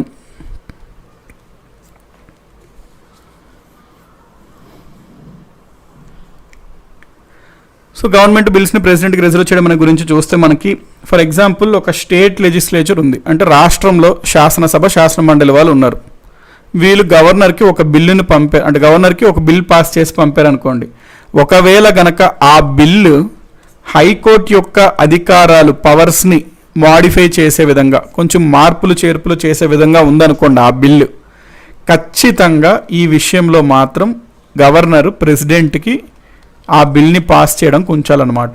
ఇది ఖచ్చితంగా చేయాలంటే ఒకవేళ గనక ఏదన్నా బిల్లులో ప్రస్తావన ఆన్సర్ మన ఏదన్నా బిల్లులో హైకోర్టు యొక్క పవర్స్ని చేంజ్ చేసే విధంగా ఉన్నట్లయితే రాష్ట్ర శాసనసభ వాళ్ళు పంపించినవి, ఆ పరిస్థితిలో గవర్నర్ ఖచ్చితంగా ప్రెసిడెంట్కి ఆ బిల్ని రిజర్వ్ చేయాలి. రిజర్వ్ చేయడం అంటే ఏంటి? ఆ గవర్నర్ ఆ బిల్లుని ఇది ఒకసారి ప్రెసిడెంట్ పరిశీలించాలి అని చెప్పి ప్రెసిడెంట్కి పాస్ చేస్తాడు ఆ బిల్ని. సో ప్రెసిడెంట్ అది బిల్లు పరిశీలించాక ప్రెసిడెంట్కి ఉన్న పవర్స్ ఉంటాయి, యాక్సెప్ట్, రిజెక్ట్, అవి మనం చూస్తాం. సో ఫస్ట్ ఈ రిజర్వ్ చేయడం గురించి మాట్లాడదాం. సో ఈ సందర్భంలో ఈ సందర్భంలో ఖచ్చితంగా గవర్నర్ రిజర్వ్ చేసి ఉంచాలన్నమాట బిల్స్ని. మిగతా కొన్ని సందర్భాలు ఉంటే అవి గవర్నర్ యొక్క ఆప్షన్ అనమాట, అంటే డిస్క్రిషన్, గవర్నర్ యొక్క విచక్షణ మీద ఆధారపడి ఉంటుంది. ఫర్ ఎగ్జాంపుల్ గవర్నర్కి కొన్ని బిల్స్ వచ్చినాయి, ఒకవేళ కనుక ఆ బిల్స్ రాజ్యాంగానికి కొంచెం వ్యతిరేకంగా ఉన్నట్లు అనిపించింది అనుకోండి గవర్నర్కి, ఒకవేళ రాజ్యాంగానికి వ్యతిరేకంగా అంటే అల్ట్రా వైర్స్ అంటాం, రాజ్యాంగానికి వీళ్ళు రాష్ట్రంలో శాసన వర్గాల వాళ్ళు చేసిన బిల్లు వ్యతిరేకంగా ఉన్నట్లు అనిపిస్తే అప్పుడు కూడా గవర్నర్ ప్రెసిడెంట్కి ఆ బిల్స్ని రిజర్వ్ చేస్తాడు. కొన్ని విషయాల్లో ఏమవుతుందంటే డైరెక్టివ్ ప్రిన్సిపల్స్, ఆదేశిక సూత్రాలు ఉంటాయి కదండి, వాటిని వ్యతిరేకించేలాగా ఏదన్నా ఉందనుకోండి రాష్ట్రాలు చేసిన చట్టాలు, ఆ సమయంలో కూడా గవర్నర్ రాష్ట్రపతి యొక్క రిజర్వేషన్ కోసం ఉంచుతాడనమాట. నెక్స్ట్ మనకి ఏదైనా ఒక బిల్లు చాలా ఇంపార్టెంట్ అనుకోండి, అంటే చాలా నేషనల్ ఇంపార్టెన్స్ ఉంది, అంటే ఆ బిల్లు చాలా ముఖ్యమైన విషయం పైన ఉందనుకోండి, ఆ సందర్భాల్లో కూడా గవర్నర్ ఆ బిల్స్ని రాష్ట్రపతి యొక్క రిజర్వేషన్ కోసం ఉంచుతాడు. సో ఇప్పుడు మనకి ఆ బిల్స్ అన్ని ప్రెసిడెంట్ దగ్గరికి వెళ్తాయి. సో ప్రెసిడెంట్ దగ్గరికి ఆ బిల్ వెళ్ళినప్పుడు ఏమవుతుంది? ప్రెసిడెంట్ వాటిని అంగీకరించవచ్చు, ప్రెసిడెంట్ వాటిని రిజెక్ట్ చేయొచ్చు, అంటే ఆ బిల్ ఇంకా చట్టం కాదు, ఇంకా బిల్ క్యాన్సిల్ అయిపోద్ది ప్రెసిడెంట్ ఒకవేళ రిటర్న్ చేస్తే. నెక్స్ట్ ప్రెసిడెంట్ ఏం చేయొచ్చు అంటే మళ్ళీ ఆ రాష్ట్రానికి, స్టేట్కి ఒకసారి తిరిగి పరిశీలించండి అని చెప్పి రిటర్న్ చేయొచ్చు,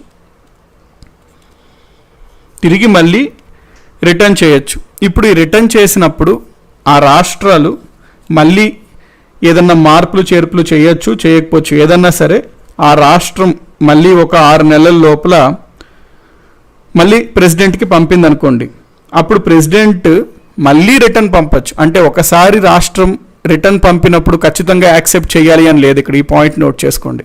పార్లమెంట్లో మనం ఏమంటాము, ఏదన్నా ఒక బిల్లుని ప్రెసిడెంట్ రిటర్న్ చేసి పార్లమెంట్ దాన్ని మళ్ళీ పంపిస్తే ఖచ్చితంగా ఆమోదించాలి అని చదువుతాం. కానీ రాష్ట్రం విషయంకి వచ్చేసరికి ఏదన్నా ఒక బిల్లు విషయంలో గవర్నర్ రిజర్వ్ చేస్తే ఇంకా గవర్నర్ రోల్ అయిపోయినట్టే. ఎప్పుడన్నా గవర్నర్ ప్రెసిడెంట్కి రిజర్వ్ చేస్తే ఆ బిల్లు గవర్నర్ రోల్ ఇంకా అయిపోయినట్టే. ఇప్పటి నుంచి కేవలం స్టేట్ ప్రెసిడెంటే ఉంటారు. సో ఇప్పుడు ఏంటి, స్టేట్ గవర్నర్కి పంపిస్తే గవర్నర్ ప్రెసిడెంట్కి రిజర్వ్ చేశాడు. ఇప్పుడు ప్రెసిడెంట్ అది పరిశీలించి మళ్ళీ ఒకసారి పునఃపరిశీలన చేయండి అని పంపించాడు రాష్ట్రాలకి. రాష్ట్రాలు మళ్ళీ తిరిగి అవి ఆమోదించి పంపారనుకోండి ప్రెసిడెంట్కి, మళ్ళీ ప్రెసిడెంట్ పరిశీలించాక అతనికి నచ్చలేదు అనుకోండి మళ్ళీ పంపచ్చు రాష్ట్రాలకి. అంటే మళ్ళీ తిరిగి పునఃపరిశీలన తర్వాత వచ్చాక ఖచ్చితంగా ఆమోదించాలి అనేది మనం పార్లమెంట్లో చూస్తాం, పార్లమెంట్ ప్రెసిడెంట్. కానీ స్టేట్కి ప్రెసిడెంట్కి ఉన్నప్పుడు ఆ రూల్ ఉండదన్నమాట. సో ఇదొకటి నోట్ చేసుకోండి, ఈ పాయింట్ నోట్ చేసుకోండి. అంటే ఇది కొంచెం వీటిపైన ఎగ్జామ్స్లో ట్వీక్ చేస్తా అడుగుతుంటాడు అనమాట.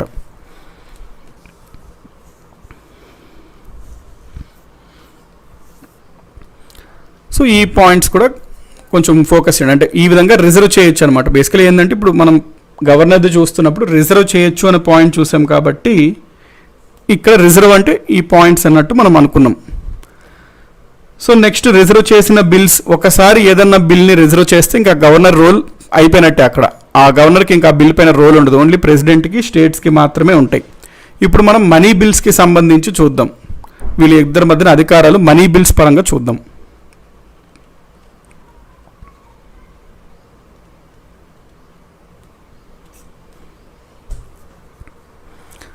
ఓకే, మనీ బిల్స్ అన్నప్పుడు మనం ఏమనుకున్నాం, ఏదైనా ఒకవేళ పార్లమెంట్ ప్రెసిడెంట్ కనుక చూసుకున్నట్లయితే మనకి ప్రెసిడెంట్కి పార్లమెంట్ మనీ బిల్ పంపించినప్పుడు ప్రెసిడెంట్ ఏం చేయొచ్చు, దాన్ని ఆమోదించవచ్చు, యాక్సెప్ట్ చేయొచ్చు, రిజెక్ట్ చేయొచ్చు, అంతేగాని రిటర్న్ చేయలేడు మనీ బిల్స్లో.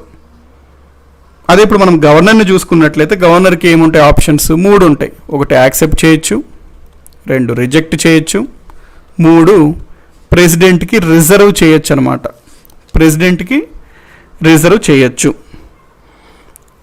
గవర్నర్ అయితే రిటర్న్, ప్రెసిడెంట్ ఏ విధంగా అయితే రిటర్న్ చేయలేడో గవర్నర్ కూడా రిటర్న్ చేయలేడు, కాకపోతే రిజర్వ్ చేయొచ్చు అనమాట మనీ బిల్ని. ఓకే, సో ఇది మనకి మనీ బిల్కి సంబంధించి. ఓకే, ఇప్పుడు ఒకవేళ ఈ డౌట్ వస్తుంది మీకు, గవర్నర్ ప్రెసిడెంట్కి రిజర్వ్ చేశాడు సార్ మనీ బిల్, అప్పుడు ప్రెసిడెంట్కి ఉన్న ఆప్షన్స్ ఏంటి అనే డౌట్ వస్తుంది. సో అప్పుడు ప్రెసిడెంట్కి ఉన్న ఆప్షన్స్ మనం చూసుకున్నట్లయితే ప్రెసిడెంట్ దానికి అంగీకారం తెలపచ్చు, లేకపోతే ప్రెసిడెంట్ మనకి ఏంది క్యాన్సిల్ చేయొచ్చు. ఇక్కడ కూడా ప్రెసిడెంట్ రిటర్న్ చేయడానికి వీల్లేదండి. సో ఈ పాయింట్ నోట్ చేసుకోండి. ఈ పాయింట్ నేను మళ్ళీ ఇక్కడ క్లియర్గా చెప్తా. రాష్ట్రం ఉంది, ఆ రాష్ట్రం ఒక మనీ బిల్ని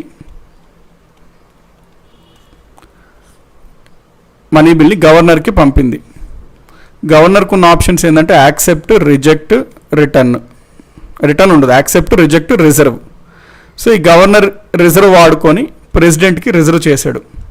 సో ఇప్పుడు ఆ బిల్లు రిజర్వ్లో ఉంది ప్రెసిడెంట్ దగ్గర. ఇప్పుడు ప్రెసిడెంట్కి ఉన్న ఆప్షన్స్ ఏంటంటే అంగీకారం తెలపచ్చు, యాక్సెప్ట్ చేయొచ్చు, లేకపోతే రిజెక్ట్ చేయొచ్చు. అంతే తప్ప రాష్ట్రానికి ప్రెసిడెంట్ రిటర్న్ చేయడానికి వీలు లేదు. సో ఇక్కడ కూడా ప్రెసిడెంట్కి రిటర్న్ ఆప్షన్ ఉండదండి, కేవలం 2 ఆప్షన్స్ ఉంటాయి, అంగీకారము లేకపోతే తిరస్కరించడము, 2.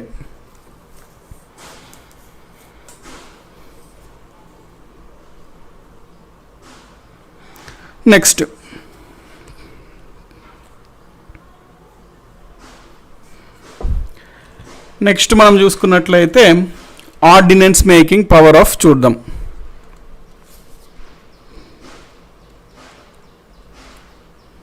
Ordinance making power of governor.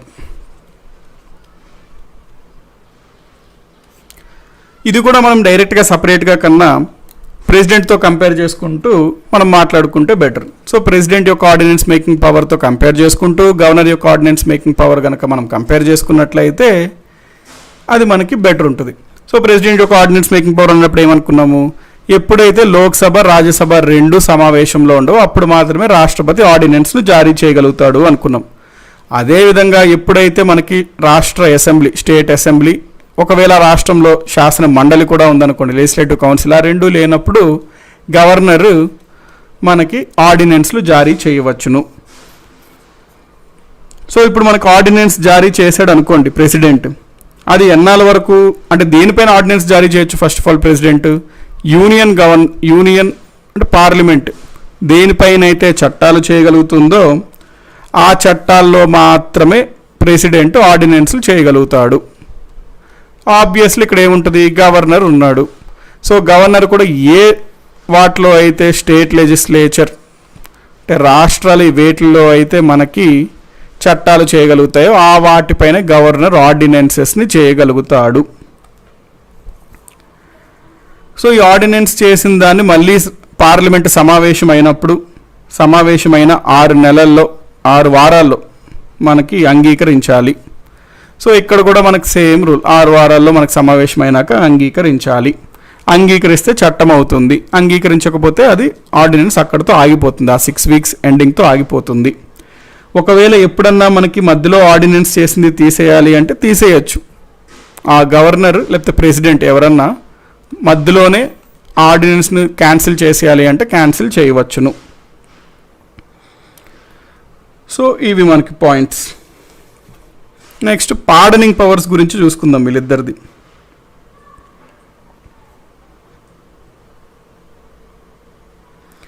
మనకు ఆంజనేయులు గారు ఏమడుగుతున్నారంటే, సార్ సెకండ్ టైం స్టేట్ ఆమోదించి మళ్ళీ పంపిస్తే అప్పుడు ప్రెసిడెంట్ ఏం చేస్తాడు? మనం చూసామండి ఇక్కడ, ఇదిగోండి ఇక్కడ మనం ఏమనుకున్నామంటే స్టేట్ గవర్నమెంట్ పాస్ చేసింది, గవర్నర్కి వెళ్ళింది, గవర్నర్ రిజర్వ్ చేశాడు ప్రెసిడెంట్కి. ఇప్పుడు ప్రెసిడెంట్ ఏంది అంటే అంగీకారం తెలపలేదు, తిరస్కరించలేదు, రిటర్న్ చేశాడు మళ్ళీ. సో ఇక్కడ రాష్ట్ర ప్రభుత్వం మళ్ళీ పాస్ చేసి మళ్ళీ ఇచ్చింది అనుకోండి ప్రెసిడెంట్కి, అతను మళ్ళీ రిటర్న్ చేయొచ్చు. మళ్ళీ పాస్ చేసింది అనుకోండి, మళ్ళీ రిటర్న్ చేయొచ్చు. ఇది ఎన్నిసార్లు అన్నా జరుగుతూ ఉండొచ్చు అనమాట. సో కంపల్సరీ ఒకసారి రిటర్న్ అయిన బిల్ని యాక్సెప్ట్ చేయాలి అని లేదు. సో మళ్ళీ వచ్చిందని మళ్ళీ యాక్సెప్ట్ చేయొచ్చు, మళ్ళీ రిజెక్ట్ చేయొచ్చు, మళ్ళీ రిటర్న్ చేయొచ్చు. ఈ 3 ఆప్షన్స్ అతనికి ఎలవేళ్ళ ఉంటాయి అనమాట రాష్ట్రానికి సంబంధించి. Ordinary bills, not money bills. ఆర్డినెన్స్ని ఎక్స్టెండ్ చేయవచ్చా? ఆబ్వియస్లీ అండి డానియల్ గారు, అన్డౌటెడ్లీ ఎక్స్టెండ్ చేయొచ్చు ఆర్డినెన్స్ని. ఓకే, ఇప్పుడు మనము pardoning power of the presidents గురించి చూసుకుందాం. లాస్ట్ క్లాస్లో ఎవరు అడిగారు, మహానంది అనుకుంటా, ఆ డెత్ సెంటెన్స్ ఉరశిక్షని గవర్నర్ తీసేయచ్చా అట్లా అని చెప్పి. సో వాటి గురించి చెప్పి పార్డనింగ్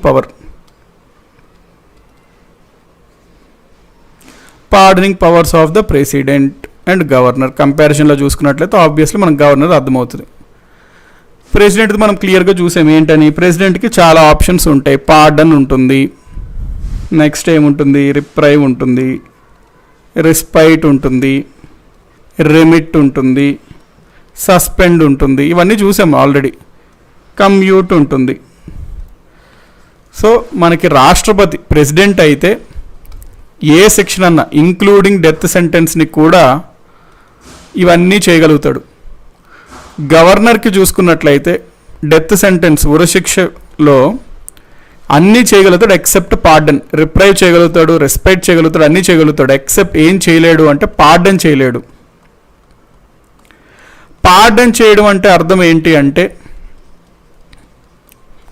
ఒక వ్యక్తికి ఉరిశిక్ష వేశారు, ప్రెసిడెంట్కి క్షమాభిక్ష పెట్టుకున్నాడు. ప్రెసిడెంట్ అన్నీ పరిశీలించి ఆ వ్యక్తి ఒక ఆనిముత్యము, అద్భుతమైన వ్యక్తి, అసలు ఆయనకు ఉరిశిక్ష వేశారేంటి, వేస్తే నాకెయ్యండి ఉరిశిక్ష అంతే తప్ప ఆయన్ని స్వేచ్ఛగా వదిలేయండి అని చెప్పి పాస్ చేశాడు అనుకోండి, దాన్ని పార్డన్ అంటాం. అంటే అతను చేసిన నేరంని కంప్లీట్గా మాఫీ చేసి అతని ఫ్రీ బర్డ్ లాగా ఎటువంటి శిక్ష లేకుండా వదిలేసిన దాన్ని పార్డన్ అంటాం. ఎస్, ప్రెసిడెంట్ ఈ పార్డనింగ్ పవర్ ఈవెన్ డెత్ సెంటెన్స్కి కూడా ఇవ్వగలుగుతాడు, ఉరిశిక్షకు కూడా పార్డన్ ఇవ్వగలుగుతాడు. గవర్నర్ ఇవ్వగలుగుతాడు అంటే ఉరిశిక్షను పాపం తగ్గించండి, ఉరిశిక్ష వద్దులేండి, కఠినంగా వ్యవహరించింది కోర్టు, అతనికి యావజ్జీవ కారాగార శిక్ష ఇవ్వండి, కఠిన కారాగార శిక్ష ఇవ్వండి, అట్లాంటివి చెప్పొచ్చు అనమాట. తగ్గించవచ్చు శిక్షను, అంతే తప్ప పూర్తిగా అతన్ని గిల్ట్ ఫ్రీ చేయడానికి వీల్లేదు. So governor can't give pardon to death sentence. So ఇది మీరు కన్ఫ్యూజ్ అవ్వకూడదు, అంటే గవర్నర్ ఉరిశిక్షని రద్దు చేయలేడు అని కన్ఫ్యూజ్ అవ్వకూడదు. గవర్నర్ ఉరి శిక్షని రద్దు చేయొచ్చు. రద్దు చేయడం అనగా ఏంటి, ఆ శిక్షను తగ్గించవచ్చు అనమాట, అంతేగాని ఆ శిక్షను పూర్తిగా కొట్టేయడానికి వీల్లేదు. So government can't give pardon to death sentence తప్ప మిగతా పార్డనింగ్ పవర్స్ అంతా ఉంటాయి. అంటే కన్ఫ్యూజన్ చాలామందికి ఎక్కడొస్తుందంటే వీటన్నిటినీ కలిపి మనం పార్డనింగ్ పవర్స్ అంటాం. ఆ పార్డనింగ్ పవర్స్లో పార్డన్ అనేది ఒకటే. కాబట్టి గవర్నర్ పార్డన్ చేయలేడు అని చూసినప్పుడు మనకి గవర్నర్కి పార్డనింగ్ పవర్స్ లేదు అన్నట్టు అనిపిస్తుంటుంది. అక్కడ కన్ఫ్యూజ్ అవ్వదండి. పార్డన్ అనేది కేవలం ఒక టైప్ ఆఫ్ పార్డనింగ్ పవర్ అనమాట, అంతే.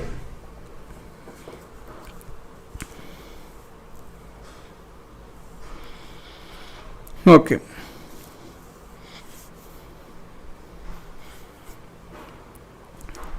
సో దీన్ని మనం ప్రెసిడెంట్కి గవర్నర్కి ఇది ఒక డిఫరెన్స్ అండి. మిగతా అన్నీ సేమ్. రెండో డిఫరెన్స్ ఉంటుంది. ఆ రెండో డిఫరెన్స్ ఏంటి అంటే మిలిటరీ కోర్ట్ అని ఉంటాయి. మీరు రుస్తుమ్ అనే సినిమా ఉంటుంది అక్షయ్ కుమార్, అందులో చూస్తే మిలిటరీ కోర్ట్ గురించి భావిస్తాడు. సో జనరల్గా మిలిటరీ వాళ్ళకి ఏంటంటే సపరేట్ కోర్ట్స్ ఉంటాయి, ఎందుకంటే వాటిని జనరల్గా సివిల్ కోర్ట్స్ యొక్క రూల్స్లో కాకుండా వేరేలాగా అందులో డీల్ చేస్తే బాగుంటుంది వాళ్ళకి, కాబట్టి మిలిటరీ కోర్ట్స్ ఉంటాయి. మిలిటరీ కోర్ట్స్లో ఇన్ జనరలీ తీర్పు మిలిటరీ వాళ్ళకి ఫేవర్గా వస్తాయి తీర్పు. సో మిలిటరీ ఆ గౌరవం ఇచ్చడం కోసం పెడతారనమాట మిలిటరీ కోర్ట్. అయితే మిలిటరీ కోర్టు కూడా కొన్ని విషయాల్లో శిక్షలు విధిస్తుంది. మిలిటరీ కోర్టు ఇచ్చిన శిక్షలు అంటే మిలిటరీ కోర్టు ఏదైనా శిక్ష విధించింది అనుకోండి, ఆ శిక్షలకు కూడా రాష్ట్రపతి ఇవన్నీ చేయగలుగుతాడు. పార్డన్, రిప్రైవ్, రెస్పైట్ ఇవన్నీ చేయగలుగుతాడు. అంటే ఒక మిలిటరీ కోర్టు, దాన్ని మనం మార్షల్ కోర్ట్ అంటాం, కోర్ట్ మార్షల్ అంటాం. కోర్ట్ మార్షల్ ఇచ్చిన తీర్పుని కూడా రాష్ట్రపతి అన్ని పార్డనింగ్ పవర్స్ను ఉపయోగించుకోగలుగుతాడు. కానీ గవర్నర్కి కోర్టు మార్షల్ ఇచ్చిన తీర్పులో గవర్నర్ వేలు పెట్టడానికి అసలు లేదు. గవర్నర్ హెస్ నో రోల్ అనమాట. కోర్టు మార్షల్ తీర్పు ఇచ్చిందంటే గవర్నర్కి అసలు అక్కడ లేదు, పాత్ర లేదు. గవర్నర్కి ఎటువంటి అధికారం ఉండదు కోర్టు మార్షల్లో తలదూర్చడానికి. సో ఇది మనకి పాయింట్.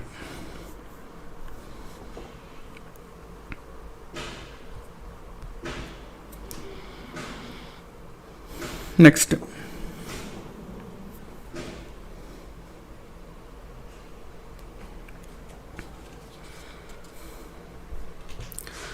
సో ఇంకా గవర్నర్ యొక్క ఆర్టికల్స్ గురించి అంటే మనం అవే సేమ్ పాయింట్స్ అనుకున్నాం. ఆర్టికల్స్ గురించి మాట్లాడుకున్నట్లయితే ఒక రాష్ట్రానికి ఒక గవర్నర్ ఉండాలి అని తెలిపేది ఆర్టికల్ 153 అండి. అంటే ఒక రాష్ట్రానికి ఒక గవర్నర్ ఉండాలి అని తెలిపేది ఆర్టికల్ 153. గవర్నర్ని రాష్ట్రపతి నియమిస్తాడు అని తెలిపేది ఆర్టికల్ 155. గవర్నర్ని రాష్ట్రపతి నియమిస్తాడు అని తెలిపేది ఆర్టికల్ 155. గవర్నర్ యొక్క పదవీ కాలం 5 సంవత్సరాలు. కాకపోతే ఆ పదవీ కాలంలో మధ్యలో ఎప్పుడన్నా పదవీ కాలం పూర్తి కాకుండా ముందే అతను రాజీనామా చేయవచ్చును. ఆ రాజీనామా పత్రాన్ని ప్రెసిడెంట్కి అందించాలి, లేదా ప్రెసిడెంట్ ఎప్పుడన్నా అతన్ని తొలగించవచ్చు అని తెలిపే ఆర్టికల్ 156 పదవీ కాలం గురించి తెలుపుతుంది. సో ఇది మీరు ఎక్కడికన్నా ఇవి ఉంటాయి, సో అందుకే బ్రీఫ్గా చెప్తున్నాం. ఇవన్నీ మనం చూసుకున్నవే, కాకపోతే ఆర్టికల్స్ పరంగా మాట్లాడుకున్నప్పుడు ఇవి ఉంటాయి. ఆర్టికల్ 156 పదవీ కాలం, ఆర్టికల్ 155 అపాయింట్మెంట్. నెక్స్ట్ ఇంకా ముఖ్యమైనది ఏంటంటే ఆర్టికల్ 157 అర్హతల గురించి ప్రస్తావిస్తుంది. గవర్నర్ యొక్క అర్హతలు, క్వాలిఫికేషన్స్. ఆర్టికల్ 159 ఇంపార్టెంట్, ఈయన యొక్క ప్రమాణ స్వీకారం, oath. Next article 161 very important, pardoning powers of the governor. Pardoning powers of the governor. So ఇక్కడ నేను ఒక షార్ట్ ట్రిక్ చెప్తాను, సో దట్ కొంచెం ఈజీగా గుర్తుపెట్టుకోవచ్చు. చాలా కేసెస్లో, చాలా సందర్భాల్లో యూనియన్ గవర్నమెంట్కి ఉన్న ఆర్టికల్కి +89 చేస్తే సేమ్ ఆర్టికల్ స్టేట్ గవర్నమెంట్కి వస్తుందండి. దాన్ని 89 రూల్ అంటాం. సో యూనియన్ గవర్నమెంట్లో ఉన్న ఆర్టికల్ నెంబర్కి +89 చేస్తే వచ్చేది జనరల్గా స్టేట్ గవర్నమెంట్లో కూడా అదే రూల్ ఉంటుంది. అంటే ఆర్టికల్ 72 రాష్ట్రపతి యొక్క క్షమాభిక్ష అధికారులు, పార్డనింగ్ పవర్స్ గురించి తెలుపుతుంది. +89 మనం చేస్తే ఆర్టికల్ 161 వస్తుంది. కాబట్టి 161 కూడా మనకి దేని గురించి ప్రస్తావిస్తుంది, గవర్నర్ యొక్క పార్డనింగ్ పవర్స్ గురించి ప్రస్తావిస్తుంటుంది. సో ఇది చాలా సందర్భాల్లో ఇదైతే వర్కౌట్ అవుతుంటుంది. సో అది ఒకసారి కొన్ని మీరు చూసుకుంటుండండి. కొన్ని విషయాల్లో 90 అని ఉంటుంది, కొన్ని సందర్భాల్లో 90 ఉంటుంది.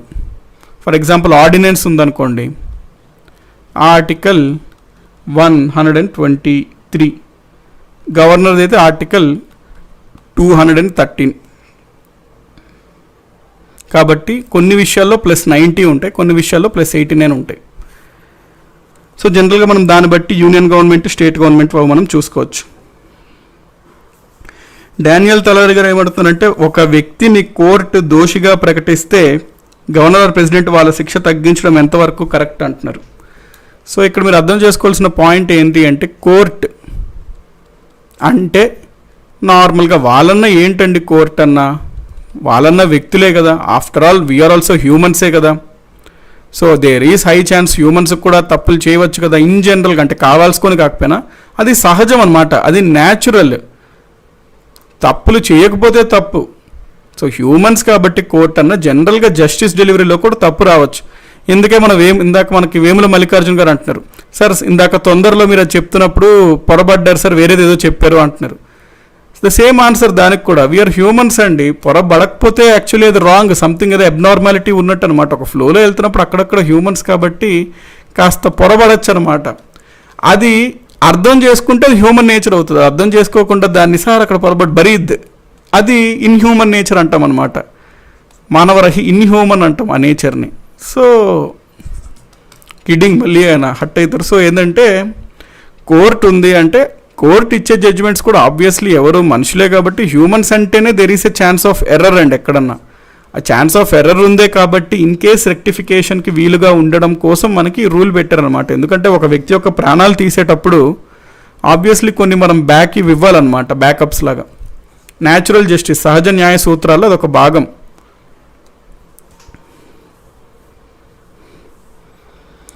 ఓకే,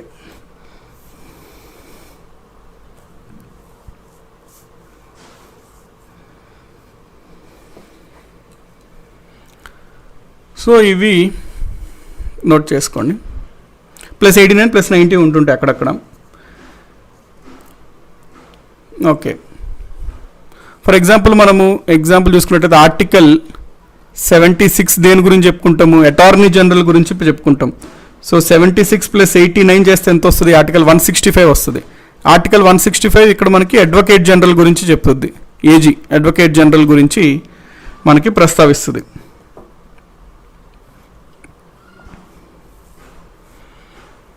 సో 89, 90 రూల్ కూడా మంచి రూల్ అండి. ఏమేమి ఆర్టికల్స్ వస్తే ఒకసారి అంతా మీరు వర్కౌట్ చేస్తుండండి.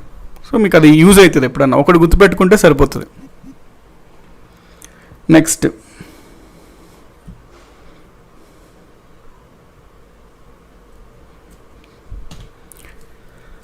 అడ్వకేట్ జనరల్ గురించి ప్రస్తావించేది 165. ఓకే, ఇంకా మనం ఏం చెప్పుకోవచ్చు గవర్నర్ది అంటే, గవర్నర్స్కి బిల్లు వచ్చినప్పుడు ఆయనకుండే అధికారాలు ఏంటి అంటే ఆర్టికల్ 200. సో ఆర్టికల్ 200 ఏం జరుపుతుంది అంటే, స్టేట్ లెజిస్లేచర్ బిల్స్ గవర్నర్కి పంపినప్పుడు గవర్నర్కు ఉన్న ఆప్షన్స్ అంగీకరించవచ్చు, యాక్సెప్ట్ చేయొచ్చు, రిజెక్ట్ చేయొచ్చు, అవన్నీ ఉంటాయి కదా. సో దాని గురించి ప్రస్తావించేది మనకి ఆర్టికల్ 200.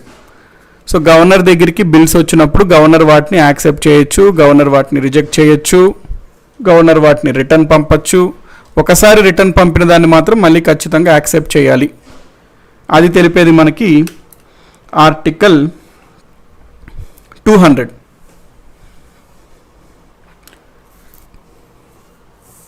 ఓకే,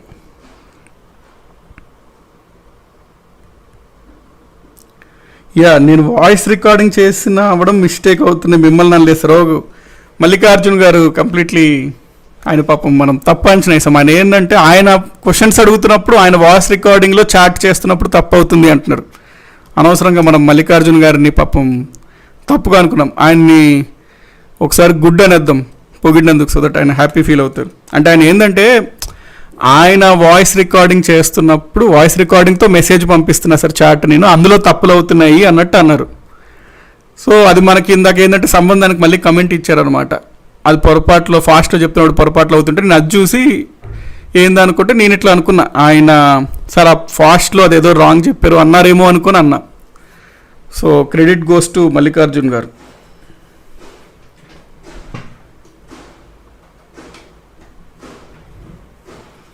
ఓకే, సో ఇది మనకి ఆర్టికల్ 200. నెక్స్ట్ మనకి రిజర్వ్, అక్కడ హ్యూమన్ మిస్టేక్స్ మళ్ళీ మల్లికార్జున్ గారు ప్రూవ్ చేశారు.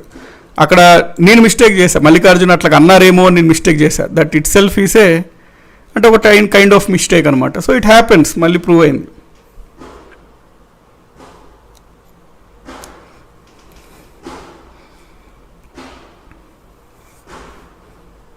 గవర్నర్ హ్యావ్ పెన్షన్ ఫెసిలిటీ అంటే ఆబ్వియస్లీ వాళ్ళకి ఉంటుంటాయండి pensions, consolidated fund of India నుంచి ఛార్జ్ అవుతుంటేవి. ఓకే, సో నెక్స్ట్ మనం చూసుకోవాల్సింది ఇంకా ప్రెసిడెంట్ గవర్నర్ కొన్ని బిల్స్ని ప్రెసిడెంట్ రిజర్వ్కి ఉంచుతాడు అనుకున్నాం కదా. సో వాటి గురించి ప్రస్తావించే ఆర్టికల్ 201 అండి. సో ఇందాకే ఏమనుకున్నాం, గవర్నర్ కొన్ని బిల్స్ని ప్రెసిడెంట్ యొక్క రిజర్వేషన్ కోసం ఉంచుతాడు అనుకున్నాం కదా. వాటి గురించి ప్రస్తావించే ఆర్టికల్ 201. సో అది గుర్తుపెట్టుకోండి. నెక్స్ట్ మనకి ఇంకేం ఆర్డినెన్సెస్ 213 ఇందాకే అనుకున్నాం. ఆర్డినెన్సెస్ ఇంకొకటి మనం ఏమని చెప్పుకోవాలంటే, మనకి జిల్లా కోర్ట్స్ ఉంటాయి కదండి, డిస్ట్రిక్ట్ కోర్ట్స్. డిస్ట్రిక్ట్ కోర్ట్స్లో జడ్జిని డిస్ట్రిక్ట్ జడ్జి అంటాము. ఆ డిస్ట్రిక్ట్ జడ్జిని నియమించేది ఎవరు అంటే గవర్నర్ అండి. జిల్లాలో న్యాయమూర్తిని డిస్ట్రిక్ట్ జడ్జిని నియమించేది ఏంటి అంటే ఎవరు అంటే గవర్నర్. జిల్లాలో జిల్లా న్యాయమూర్తి డిస్ట్రిక్ట్ జడ్జిని నియమించేది ఎవరు అంటే గవర్నరు. సో గవర్నర్ డిస్ట్రిక్ట్ జడ్జిని నియమించవచ్చు అని ప్రస్తావించే ఆర్టికల్ ఏది అని అడుగుతాడు. ఆర్టికల్ 233 అండి, అది గుర్తుపెట్టుకోండి. ఆర్టికల్ 233. సో ఆర్టికల్ 233 మనకి చెప్తుంది ఏమని, డిస్ట్రిక్ట్స్లో జిల్లాల్లో జిల్లా జడ్జిల్ని నియమించవచ్చు అని తెలిపే ఆర్టికల్ ఏంటంటే article 233. What is consolidated fund of India అంటున్నారు. కన్సాలిడేటెడ్ ఫండ్ ఆఫ్ ఇండియా అంటే ఒక కేంద్ర ప్రభుత్వం ఒక నిధి అండి. మనం ఇచ్చే జనరల్గా మనీ అంటే ఇన్కమ్స్ అన్న ట్యాక్సెస్ అన్న అవన్నీ ఆ ఫండ్లో చేరుతాయి అనమాట. అంటే గవర్నమెంట్ యొక్క మెయిన్ అకౌంట్ అది. మనం చెల్లించే చాలా వరకు డబ్బులు అందులో చెల్లుతాయి. దాని నుంచే డబ్బులు ఖర్చు పెడుతుంటారు అనమాట, తీస్తుంటారు. సో గవర్నమెంట్ యొక్క పర్స్ లాగా అనుకోండి, పాకెట్ పర్స్ లాగా అనుకోండి. సో దాని నుంచి డబ్బులు తీయాలంటే ఖచ్చితంగా పార్లమెంట్ అంగీకారం ఉండాలి. సో పార్లమెంట్ అంగీకారంతోనే వాటిని మనము తీయవచ్చును. హైకోర్టు జడ్జిని ఎవరు అపాయింట్ చేస్తారో అంటున్నారు కార్తిక్ నెమలా గారు. మీరు maybe judiciary last class miss అయి ఉంటారండి. సో మీరు అడిగారు కాబట్టి చెప్తున్నా, హైకోర్టు జడ్జెస్ని నియమించేది ప్రెసిడెంట్ అండి. కాకపోతే యాక్చువల్గా నియమించేది ప్రెసిడెంట్ అంటే కాదు, జ్యుడిషియల్ వాళ్ళని అపాయింట్ చేసుకుంటారు. ఒక వ్యవస్థ ఉంటుంది, కొలీజియం, అంటే consisting of CJI senior most 4 judges of supreme court ఉంటుంది. వాళ్ళందరూ సెలెక్ట్ చేసి ఒక వ్యక్తిని రాష్ట్రపతికి చెప్తే రాష్ట్రపతి ఆ వ్యక్తిని నియమిస్తారనమాట, హైకోర్టు జడ్జెస్. అందులో భాగంగా ఆ హైకోర్టు యొక్క చీఫ్ జస్టిస్ ఆఫ్ హైకోర్టుని కూడా కన్సల్ట్ చేస్తారు. సో అది ప్రాసెస్. లాస్ట్ క్లాస్లో మనం అది చూసుకున్నాం.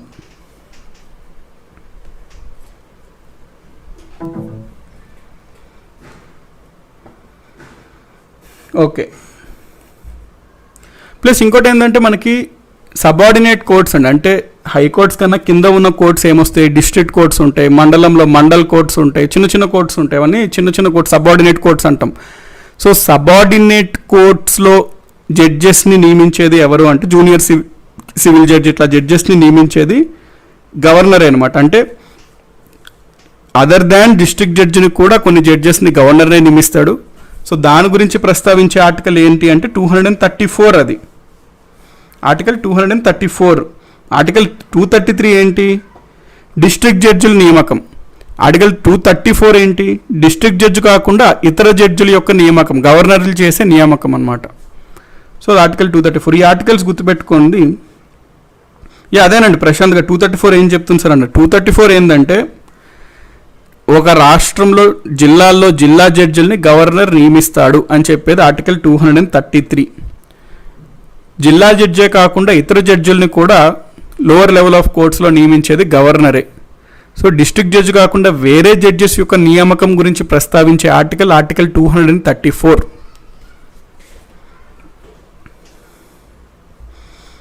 ఓకే,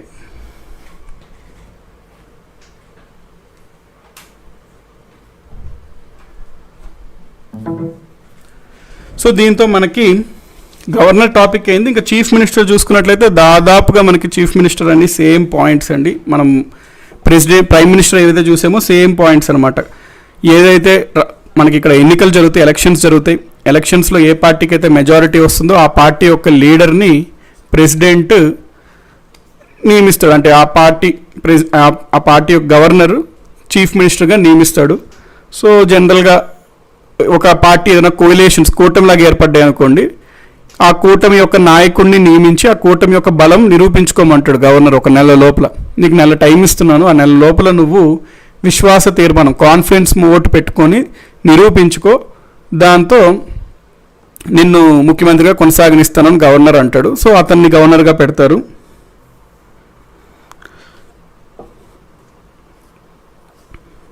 గవర్నర్గా పెడతాడు. ఆ విధంగా మనకి సీఎం అంటే ఆల్మోస్ట్ ఆల్ ఇష్యూస్లో పిఎం లాగానే ఉంటాయండి పాయింట్స్. అయితే సీఎం యొక్క శాలరీస్ మనం చూసుకున్నట్లయితే సీఎం శాలరీస్ ఆ స్టేట్ యొక్క ఇష్టం అండి, అంటే రాష్ట్రాల ఇష్టం. ఆ రాష్ట్రాల శాసనసభ నిర్ణయిస్తుంది అనమాట చట్టాల ద్వారా. కాబట్టి గవర్నర్కి అయితే ఫిక్స్డ్గా 3,50,000 అనేది పార్లమెంట్ నిర్ణయిస్తుంది కాబట్టి అది ఫిక్స్డ్గా ఉంది. సీఎంస్కి వచ్చేసరికి ఆ రాష్ట్రాలను నిర్ణయించుకుంటాయి ఇంత జీతాలు అని.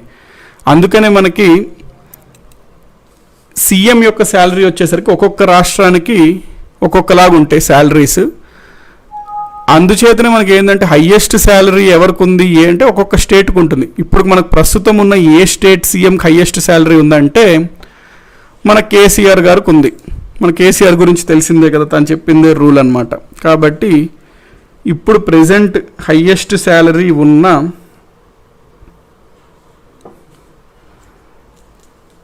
State public service commission okay నియామకాల గురించి కొంతమంది అడుగుతున్నారు. అంటే ఆ పలానా వ్యక్తులను ఎవరు సార్ నియమిస్తారు అంటే ఓకే, ఇప్పుడు స్టేట్ పబ్లిక్ సర్వీస్ కమిషన్ సభ్యుల్ని నియమించేది గవర్నరే అండి.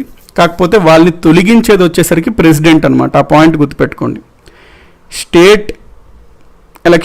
స్టేట్ ఈ పబ్లిక్ సర్వీస్ కమిషన్ యొక్క సభ్యుల్ని చైర్మన్ని వాళ్ళని నియమించేది మనకి ఎవరు అంటే గవర్నర్. ఇది మరి చాలా ఇంపార్టెంట్ అండి. ఈ పాయింట్లో రిపీటెడ్గా అడుగుతుంటాడు మనకి ఏంటి, ఒక రాష్ట్రంలో పబ్లిక్ సర్వీస్ కమిషన్ యొక్క సభ్యులను ఎవరు నియమిస్తారు అంటే గవర్నర్ నియమిస్తాడు. వాళ్ళని ఎవరు తొలగిస్తారు అంటే మళ్ళీ వాళ్ళని తొలగించేది ప్రెసిడెంట్ అండి. గవర్నర్కి ఇంకో రోల్ ఉండదు అక్కడ. గవర్నర్ తొలగించలేడు వాళ్ళని, ప్రెసిడెంట్ తొలగించవచ్చు. సో ఆ పాయింట్ మనము ఒకటి నోట్ చేసుకోవాలి. నెక్స్ట్ గవర్నర్ చేసే నియామకంలో మనం చూసుకున్నట్లయితే చాలా ఉంటాయండి. గవర్నర్ చేసే నియామకాలు ఏమి, స్టేట్ ఎలక్షన్ కమిషనర్ ఉంటాడు, ఎలక్షన్ కమిషనర్ని గవర్నరే నియమిస్తాడు. సో స్టేట్ ఫైనాన్స్ కమిషన్ ఉంటుంది, స్టేట్ ఫైనాన్స్ కమిషన్లో కమిషనర్ని గవర్నరే నియమిస్తాడు. మెయిన్ నియామకాలు ఇవి చేస్తుంటారు బేసికల్ గవర్నర్. అడ్వకేట్ జనరల్, స్టేట్లో అడ్వకేట్ జనరల్ని ఎవరు నియమిస్తారు అంటే గవర్నరే నియమిస్తాడు.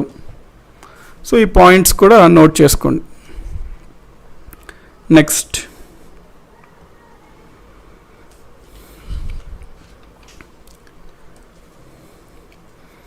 సో సీఎం గురించి మాట్లాడుకున్నాం కాబట్టి సీఎంకి ఎక్కువ శాలరీ ఉంది ఎవరికి అంటే మనకి కేసీఆర్ గారికి అండి. దాదాపుగా 4.1 lakhs ఉంది శాలరీ అతనికి.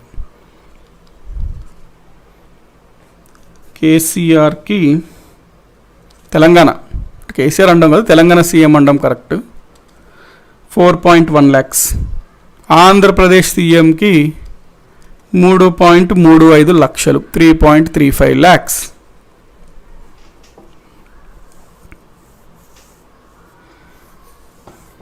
అంటే ఇక్కడ బేసికలీ ఒక వ్యక్తి ఎవరో ఒకరు తీసుకోకపోవచ్చు శాలరీ అట్లా, కానీ ఇన్ జనరల్గా ఏపీ సీఎం అనే పదవికి శాలరీ ఎంత అంటే ఇంత అని చెప్పాలి మనం. అందులో చాలా వ్యక్తులు వస్తుంటారు, ఈరోజు ఒకరు, రేపు ఒకరు, నిన్నొకరు అట్లా. వాళ్ళది పర్సనల్ అనమాట, వాళ్ళు తీసుకోవచ్చు, అది వాళ్ళు బయట ఒక స్టంట్ బేసికలీ. ఎమ్మెల్యేలు కూడా మారుతూ ఉంటుంటుందండి, ఒక్కొక్క రాష్ట్రంలో ఒక్కొక్క రాష్ట్రం ఇష్టం. మళ్ళీ మన దేశంలోనే మ్యాక్సిమం ఎమ్మెల్యే శాలరీ ఏ రాష్ట్రం కంటే మళ్ళీ తెలంగాణనే. ఇట్లాంటి వాటిలో తెలంగాణ యాక్టివ్. టెస్టింగ్లు చేయడంలో 0 అనమాట. ఇట్లాంటి వాటిలో యాక్టివ్.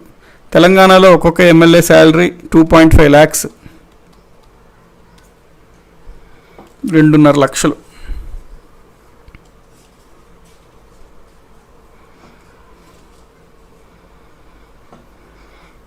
సో మనకి ఇవి శాలరీస్ మారుతూ ఉంటుంటాయి. సో ఇంక మిగతా అన్నీ సేమ్ పాయింట్స్ అండి. అంటే గవర్నర్ కూడా సీఎం కేంద్ర మండలి ఇచ్చిన సూచనలు సలహాల మేరకే పనిచేస్తుంటాడు.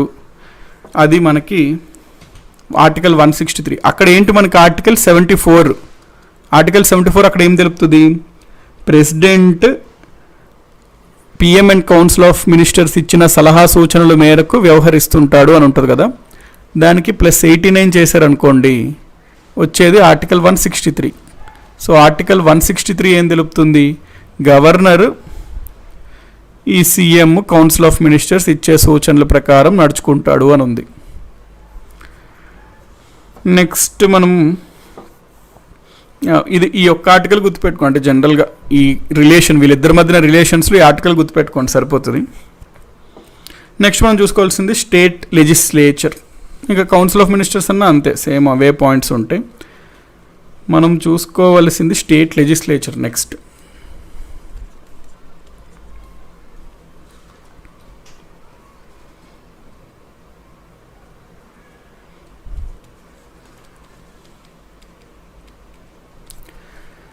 స్టేట్ లెజిస్లేచర్ గురించి ప్రస్తావించినప్పుడు రాజ్యాంగంలో 6వ భాగం ఆర్టికల్ 168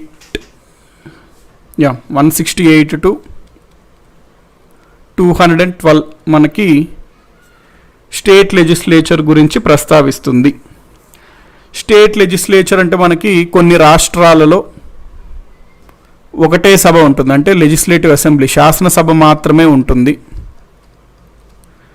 కొన్ని రాష్ట్రాల్లో శాసనసభతో పాటు శాసన మండలి కూడా ఉంటుంది, లెజిస్లేటివ్ కౌన్సిల్. సో ఎవరన్నా కమెంట్స్లో ఆన్సర్ చేయండి. ఆల్రెడీ ఆ పాయింట్ మనం చూసుకున్నాం. ప్రస్తుతం ఎట్ ప్రెజెంట్ ఎన్ని రాష్ట్రాలకి ఉభయ సభలు ఉన్నాయి అంటే శాసనసభ, శాసన మండలి, వాటిని బైకామరల్ స్టేట్స్ అంటాం. సో ప్రస్తుతం ఎన్ని బైకామరల్ స్టేట్స్ ఉన్నాయి అనేది ఎవరన్నా కమెంట్ చేయండి. శివగణేష్ వరద గారు చాలా ఇన్నోసెంట్గా అడుగుతున్నారు, తెలంగాణకి ఎందుకు సార్ హై శాలరీస్ ఇస్తున్నారు అని చెప్పి. ఈ ప్రశ్న మీరు ఆ శాలరీస్ ఎవరు నిర్ణయించారో వాళ్ళని అడగాలండి. ఆ శాలరీస్ ఎవరు నిర్ణయించారు? తెలంగాణ స్టేట్ లెజిస్లేటివ్ అసెంబ్లీ, అంటే టీఆర్ఎస్ పార్టీ, అంటే సీఎం ప్లస్ ఆ ఎమ్మెల్యేస్, ఆ పార్టీకి చెందిన వాళ్ళు కలిసి అక్కడ సభలో ఆ బిల్ పెట్టుకున్నారు, అది పాస్ చేసుకున్నారు, చట్టమైంది. సో ఎందుకని ఎక్కువ శాలరీస్ ఇస్తున్నారు అంటే ఇది మరీ బాగుంది. ఆబ్వియస్ అండి, శాలరీలు ఎందుకు ఇస్తున్నారు? మన వాళ్ళకి జీతాలు ఎక్కువ కావాలి, మనీ ప్రాబ్లం, సరిపోవట్లేదు జీతాలు. బయటికి వెళ్ళి వీళ్ళు ఒక ఫారిన్ ట్రిప్ వేసి బ్యాంకాక్, థాయిలాండ్కి వెళ్ళాలంటే ఎక్కడ సరే ఇప్పుడు అడిగారు అనుకోండి, మీరు ఎందుకు మీకు జీతం కావాలి అని చెప్పి ఒక టీఆర్ఎస్ ఎమ్మెల్యేని పట్టుకొని వెళ్ళి అడిగారు అనుకోండి, అరే బాబు నీకు అర్థం అవ్వట్లే మా బాధ, ఒక ఫారిన్ ట్రిప్ మేము మొన్న బ్యాంకాక్ వెళ్ళి 4 రోజులు ఉన్నాము, 5-6 లక్షలు ఖర్చు అయిపోయింది, అట్లాగే మేము వారంకి ఒక ట్రిప్ వేయాలి, ఫార్మ్ హౌస్లో ఎంజాయ్ చేయాలి, మరి ఇవన్నిటికి ఎక్కడి నుంచి వస్తాయి ఏ డబ్బులు, మాకు అందుకే జీతం సరిపోవట్లేదు అని అంటారు. సో ఎందుకు హై శాలరీస్ అంటే అది ఆబ్వియస్ రీజన్ అండి. అది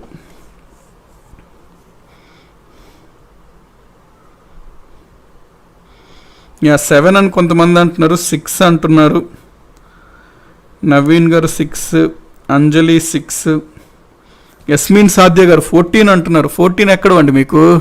14 స్టేట్స్.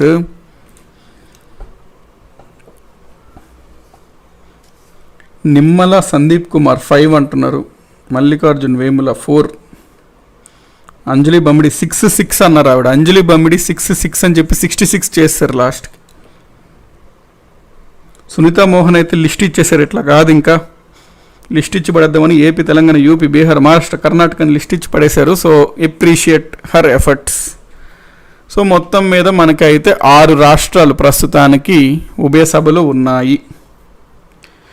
ఏంటేంటివి అవి అంటే ఏపీ, మళ్ళీ వెంటనే సార్ ఏపీకి తీసేశారు సార్ అంటారు. మళ్ళీ ఏపీకి తీసేయలేదండి, జస్ట్ ఏపీ ప్రభుత్వం ఆ తీర్మానం పంపింది, పార్లమెంట్ దగ్గర ఉంది, పార్లమెంట్ ఆమోదిస్తే తొలగించబడుతుంది అన్నమాట. సో ఏపీ ప్రస్తుతం ఉన్నట్లే. నెక్స్ట్ బీహార్, నెక్స్ట్ కర్ణాటక, దాని తర్వాత మహారాష్ట్ర, తెలంగాణ, యూపీ, 6 రాష్ట్రాలకు ఉన్నాయి ప్రస్తుతం అయితే.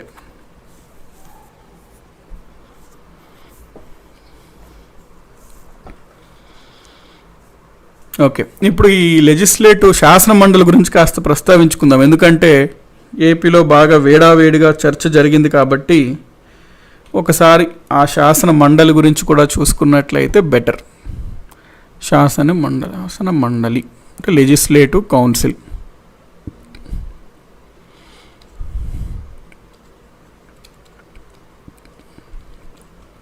ఒక రాష్ట్రంలో రాష్ట్ర అసెంబ్లీ, రాష్ట్ర శాసనసభ అయితే ఖచ్చితంగా ఉంటుందండి. ఏ ముఖ్యమంత్రి నాకు రాష్ట్ర శాసనసభ వద్దు అని తీర్మానం ప్రవేశపెట్టకూడదు, తంతారు అతన్ని. ఇది ఉంటుంది ఆబ్వియస్లీ, శాసనసభ ఉంటుంది. శాసన మండలి అనేది వాళ్ళ ఇష్టం అనమాట. వాళ్ళకి నచ్చితే పెట్టుకోవచ్చు, నచ్చకపోతే వదిలేసుకోవచ్చు. అంటే ఇది రాజ్యాంగంలోనే ప్రస్తావించారు. ఎందుకు ఇది కంపల్సరీ చేయలేదు అంటే చాలా సందర్భాల్లో మనకి రాష్ట్రాల్లో ఈ లెజిస్లేటివ్ కౌన్సిల్ ఉండడం వల్ల ఏమవుతుందంటే బిల్స్ తొందరగా పాస్ అవ్వకుండా డిలే అయిపోతుంది. ప్రతి విషయంలోని ఏ నిర్ణయం తీసుకోలేకుండా అడ్డుగోగలాగా అవుతుంది. సో అందుకని చెప్పి రాష్ట్రాలకే వదిలేశారు. అది మీ ఇష్టమయ్యా, మీకు కావాలంటే పెట్టుకోండి, వద్దనుకుంటే తీసుకోండి అనుకోండి. ఇప్పుకోండి అంటే మళ్ళీ వేరే మీనింగ్ వస్తుంది, దాన్ని తీసేయండి అన్నట్టు వాళ్ళు చెప్పుకున్నదనమాట. కాబట్టి అసెంబ్లీ, లెజిస్లేటివ్ కౌన్సిల్ రెండు కొన్ని రాష్ట్రాల్లో ఉంటాయి. అయితే ఇది ఉండాలా వద్దా అనేది ఎవరు నిర్ణయిస్తారు అంటే పార్లమెంట్ నిర్ణయిస్తుంది. ఆఖరికి ఫైనల్ డెసిషన్ ఎవరు తీసుకోవాలి అంటే పార్లమెంట్ తీసుకోవాలి. అయితే జనరల్గా ప్రాసెస్ ఏంటంటే ఇప్పుడు ఫర్ ఎగ్జాంపుల్ ఒక రాష్ట్రం ఉంది ఏపీ. ఆ రాష్ట్రంలో ప్రస్తుతం లెజిస్లేటివ్ అసెంబ్లీ ఉంది, లెజిస్లేటివ్ కౌన్సిల్ ఉంది. గవర్నమెంట్కి, ప్రభుత్వానికి అప్పుడప్పుడు ఈ లెజిస్లేటివ్ కౌన్సిల్ ఒక తలకాయ నొప్పిలాగా ఉంది అన్నట్టు భావించాడు అనుకోండి. ఈ లెజిస్లేటివ్ కౌన్సిల్ వద్దు, రద్దు చేయండి బాబోయ్ అని ఒక తీర్మానం పెడతాడు. అదే ఒక రాష్ట్రంలో గనక ఈ ఒక్క శాసనసభే ఉందనుకోండి, ఈ శాసన మండలి లేదనుకోండి, చాలామంది వచ్చి అయ్యా కాస్త మమ్మల్ని కూడా చూడండి అయ్యా, ఎన్నాళ్ళ నుంచి పార్టీలోనే ఉన్నాము, మీరు అనుకునే అట్లాగున్నాము, చూడండి అయ్యా కాస్త మీ ఉప్పు తింటూ బతికేమేవో డైలాగులు కొడతారు, ఇంకా సినిమా డైలాగులు. ఇతను నా చేతిలో ఏం లేదన్నారు అనుకోండి, వీళ్ళు స్కెచ్లు వేస్తారు ఇతను దింపేయడానికి.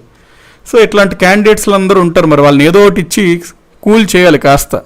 అందుకని చెప్పి నాకు రాష్ట్ర శాసన మండలి కావాలి అని ఇతను అనుకున్నా ఇతను ఒక తీర్మానం పెట్టాలి. రద్దు చేయాలనుకున్నా తీర్మానం పెట్టాలి, కావాలి అనుకున్నా ఒక తీర్మానం అయితే పెట్టాలి. ఎక్కడ పెట్టాలి ఆ తీర్మానం? ఆబ్వియస్లీ లెజిస్లేటివ్ అసెంబ్లీ, శాసనసభలో ఆ తీర్మానాన్ని ప్రవేశపెట్టాలి. ఆ శాసనసభలో ఆ తీర్మానం పైన చర్చ జరుగుతుంది. చర్చ పైన ఓటింగ్ జరుగుతుంది. ఓటింగ్లో స్పెషల్ మెజారిటీ రావాలి. స్పెషల్ మెజారిటీ అంటే ఏంటి మళ్ళీ అంటే మళ్ళీ సేమ్ పాత చింతకాయ పచ్చడి. More than 50% of the total membership of the house, more than 2/3 of the members present and voting. అంటే ఆ సభ టోటల్ సభ్యులలో సగం కంటే ఎక్కువ రావాలి. ఆ సభలో ఉన్న సభ్యులు ఆ రోజు ఎవరైతే ఓటు వేశారో ఓటు వేసిన వాళ్ళల్లో 2/3 వంతు కన్నా ఎక్కువ రావాలి. దీన్నే మనం స్పెషల్ మెజారిటీ అంటాము. కాబట్టి ఆ స్పెషల్ మెజారిటీతో ఆ తీర్మానంని వీళ్ళు పాస్ చేయాలి. పాస్ చేశారనుకోండి, బాగుంది, ఆ తీర్మానం పార్లమెంట్కి వెళ్తుంది. పార్లమెంట్కి టైం ఉన్నప్పుడు అది ప్రవేశపెడతారు, దానిపైన ఏదో కాస్త చర్చిస్తారు. ఆ చర్చ పెట్టిన తర్వాత పార్లమెంట్లో ఓటింగ్ జరుగుతుంది. పార్లమెంట్లో కేవలం ఒక సింపుల్ మెజారిటీతో వస్తే సరిపోతుంది. సింపుల్ మెజారిటీతో వస్తే వీళ్ళు ప్రవేశపెట్టిన తీర్మానం పార్లమెంట్లో ఆమోదించింది అని అవుతుంది. వీళ్ళు రద్దు అని తీర్మానం పెడితే రద్దు అవుతుంది. కావాలి అని తీర్మానం పెడితే అది ఏర్పాటు అవుతుంది లెజిస్లేటివ్ కౌన్సిల్. ఇప్పుడు మనకి ఏపీలో చూసుకున్నట్లయితే నాకొద్దు అంటున్నాడు అనమాట ఏపీ సీఎం. సో అది పార్లమెంట్ డిసైడ్ చేయాలి.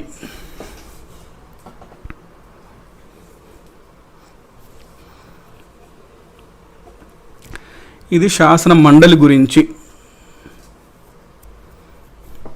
ఏపీలో హిస్టరీ కనుక చూసుకున్నట్లయితే ఆంధ్రప్రదేశ్లో ఈ శాసన మండలి ఒకళ్ళు కావాలి అంటారు, ఒకళ్ళు నాకు అసలు వద్దు అంటుంటారు. అది కనుక మనం చూసుకున్నట్లయితే ఫస్ట్ ఆఫ్ ఆల్ ఏపీలో ఒక శాసన మండలి లెజిస్లేటివ్ కౌన్సిల్ ఉండాలి అనేది 1957లో అనుకున్నారు. 1957లో ఏం చేశారు? ఏర్పాటు చేశారు.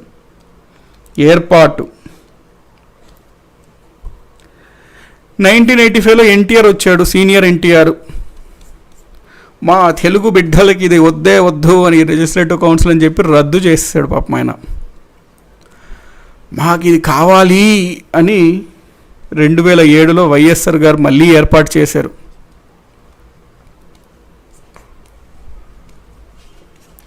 మళ్ళీ ప్రస్తుతం ఇంకా చూడాలి, ఇప్పటికైతే ఉంది. సో సీఎం జగన్ లాగా ఇమిటేట్ చేయాలి కదా అని చెప్పి ఆ ఉన్నదాన్ని ఇతను రద్దు చేయాలనుకుంటున్నాడు అని చెప్పడం కరెక్ట్ కాదు. కానీ ఆ ప్రాసెస్లో ఉందన్నమాట. అది ఏంది, వీళ్ళైతే తీర్మానం పంపారు కాబట్టి అది ఇంకా రద్దు అయితే అవ్వలేదు. ఆ రద్దు అవుతే అప్పుడు చెప్తానండి. మళ్ళీ ఈసారి వైఎస్ జగన్లా కాస్త మరి వర్స్ట్గా వచ్చినా ఎంతో కొంత ఏదో ట్రై చేస్తా, ఆయన వాయిస్ వచ్చినట్టు. అంత కరెక్ట్గా అయితే రాకపోయినా అట్లీస్ట్ ట్రై చేసి చెప్పచ్చు. అధ్యక్ష రద్దు చేయండి అధ్యక్ష అని చెప్పచ్చు. ఓకే, తమిళనాడు వాళ్ళది ఇంకొక డిఫరెంట్ కామెడీగా ఉంటుంది. తమిళనాడులో ఏం చేశారంటే, తమిళనాడు అంటేనే కామెడీ. వీళ్ళకి ఉండేది ఎప్పటి నుంచో ఉండేది లెజిస్లేటివ్ కౌన్సిల్. ఈ లెజిస్లేటివ్ కౌన్సిల్ ఇది ఏం చేశారు, 1986లో రద్దు అయిపోయింది.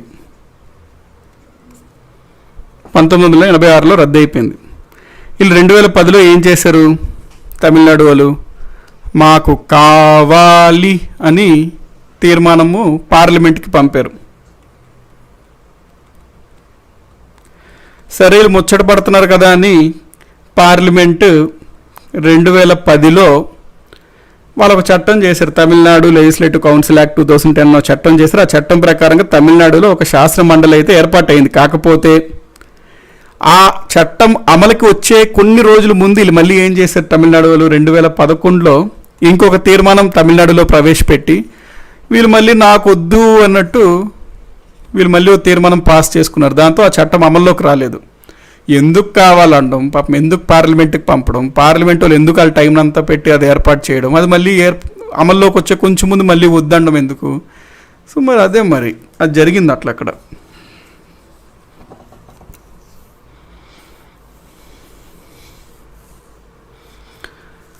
ఓకే, నెక్స్ట్ ఈ శాసన మండలిలోనే సభ్యుల గురించి కూడా కాస్త మనం చూసుకుందాం. శాసన మండలి లెజిస్లేటివ్ కౌన్సిల్, శాసన మండలిలో మొత్తంలో సభ్యుల్లో 1/3 మెంబర్స్ ఎవరు ఉంటారు అంటే ఈ 1/3 మెంబర్స్ని ఎవరు ఎన్నుకుంటారు అంటే మొత్తం ఉన్నవారిలో ఒక 1/3 వంతు వాళ్ళని, అంటే శాసన మండలిలో ఉన్న మొత్తం సభ్యులలో 1/3 వంతు సభ్యులని ఎవరు ఎన్నుకుంటారు అంటే ఈ లోకల్ బాడీ స్థానిక సంస్థలు చెందిన వాళ్ళు ఎన్నుకుంటారండి. లోకల్ బాడీస్ అంటే ఏవొస్తాయి, మున్సిపాలిటీస్, ఈ ఎంపీటీసీలు, ఈ జెడ్పీటీసీలు, ఈ సర్పంచ్లు, ఈ వార్డ్ మెంబర్స్లు, వీళ్ళందరూ స్థానిక సంస్థలు వాళ్ళందరూ కలిసి ఒక 1/3 మెంబర్స్ని ఈ శాసన మండలికి ఎన్నుకుంటారు.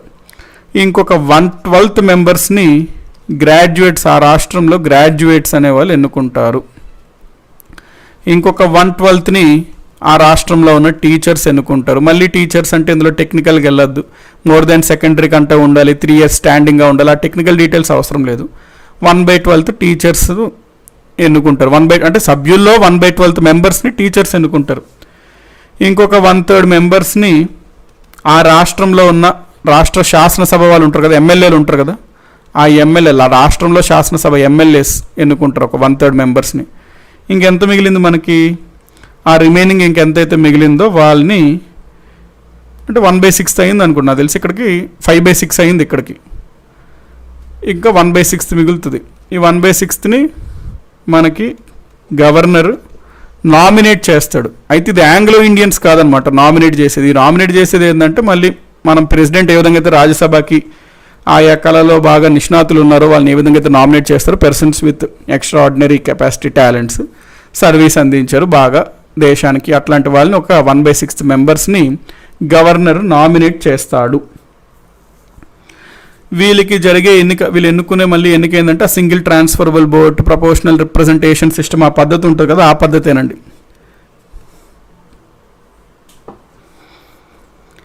సో ఆ పద్ధతి ద్వారానే మనకి వీళ్ళందరినీ ఎన్నుకోవడం జరుగుతుంది. ఇప్పుడు ఈ ఎమ్మెల్సీలు, ఇప్పుడు లెజిస్లేటివ్ కౌన్సిల్ శాసన మండలి ఉంది, అందులో సభ్యులు మ్యాక్సిమం ఎంతమంది ఉండొచ్చు, మ్యాక్సిమం స్ట్రెంగ్త్ మనం చూసుకున్నట్లయితే ఫిక్స్డ్ పెట్టారనమాట. మ్యాక్సిమం ఎంతమందిని, 1/3 ఆఫ్ ఆ రాష్ట్రంలో ఉన్న ఎమ్మెల్యేస్. అంటే ఫర్ ఎగ్జాంపుల్ ఆంధ్రప్రదేశ్లో ఎన్ని 175 ఎమ్మెల్యేస్ ఉన్నాయనుకోండి, it should not cross 1/3 of 175 కన్నా ఎక్కువ ఉండకూడదు. సో అది మ్యాక్సిమం స్ట్రెంగ్త్ అనమాట శాసన మండలిలో. ఎందుకు పెట్టారు ఈ రూల్ అంటే, లేకపోతే మన రాష్ట్రంలో తెలిసిందే ఎవరికైతే రాజకీయ పదవులు దక్కలేదో వాళ్ళందరినీ శాసన మండలిలో పెట్టి ఇది ఒక 1400 మందితో కూడిన శాసన మండలి అని పెడతారు పేరుకి, వాళ్ళందరినీ ఇక్కడ దూరుస్తారనమాట. ఇట్లాంటివి ఎవరైనా చేస్తారో అని ముందుగానే ఆలోచించి రూల్ పెట్టారు. 1/3 ఆఫ్ ఎమ్మెల్యేస్ని దాటకూడదు, మినిమం 40 పెట్టారు. మరి ముగ్గురిని నలుగురిని పెడితే అది కామెడీగా ఉంటుంది అనమాట. సో మినిమం 40 మందిని పెట్టారు. మ్యాక్సిమం స్ట్రెంగ్త్ ఇది. ఇది శాసన మండలి యొక్క స్ట్రెంగ్త్.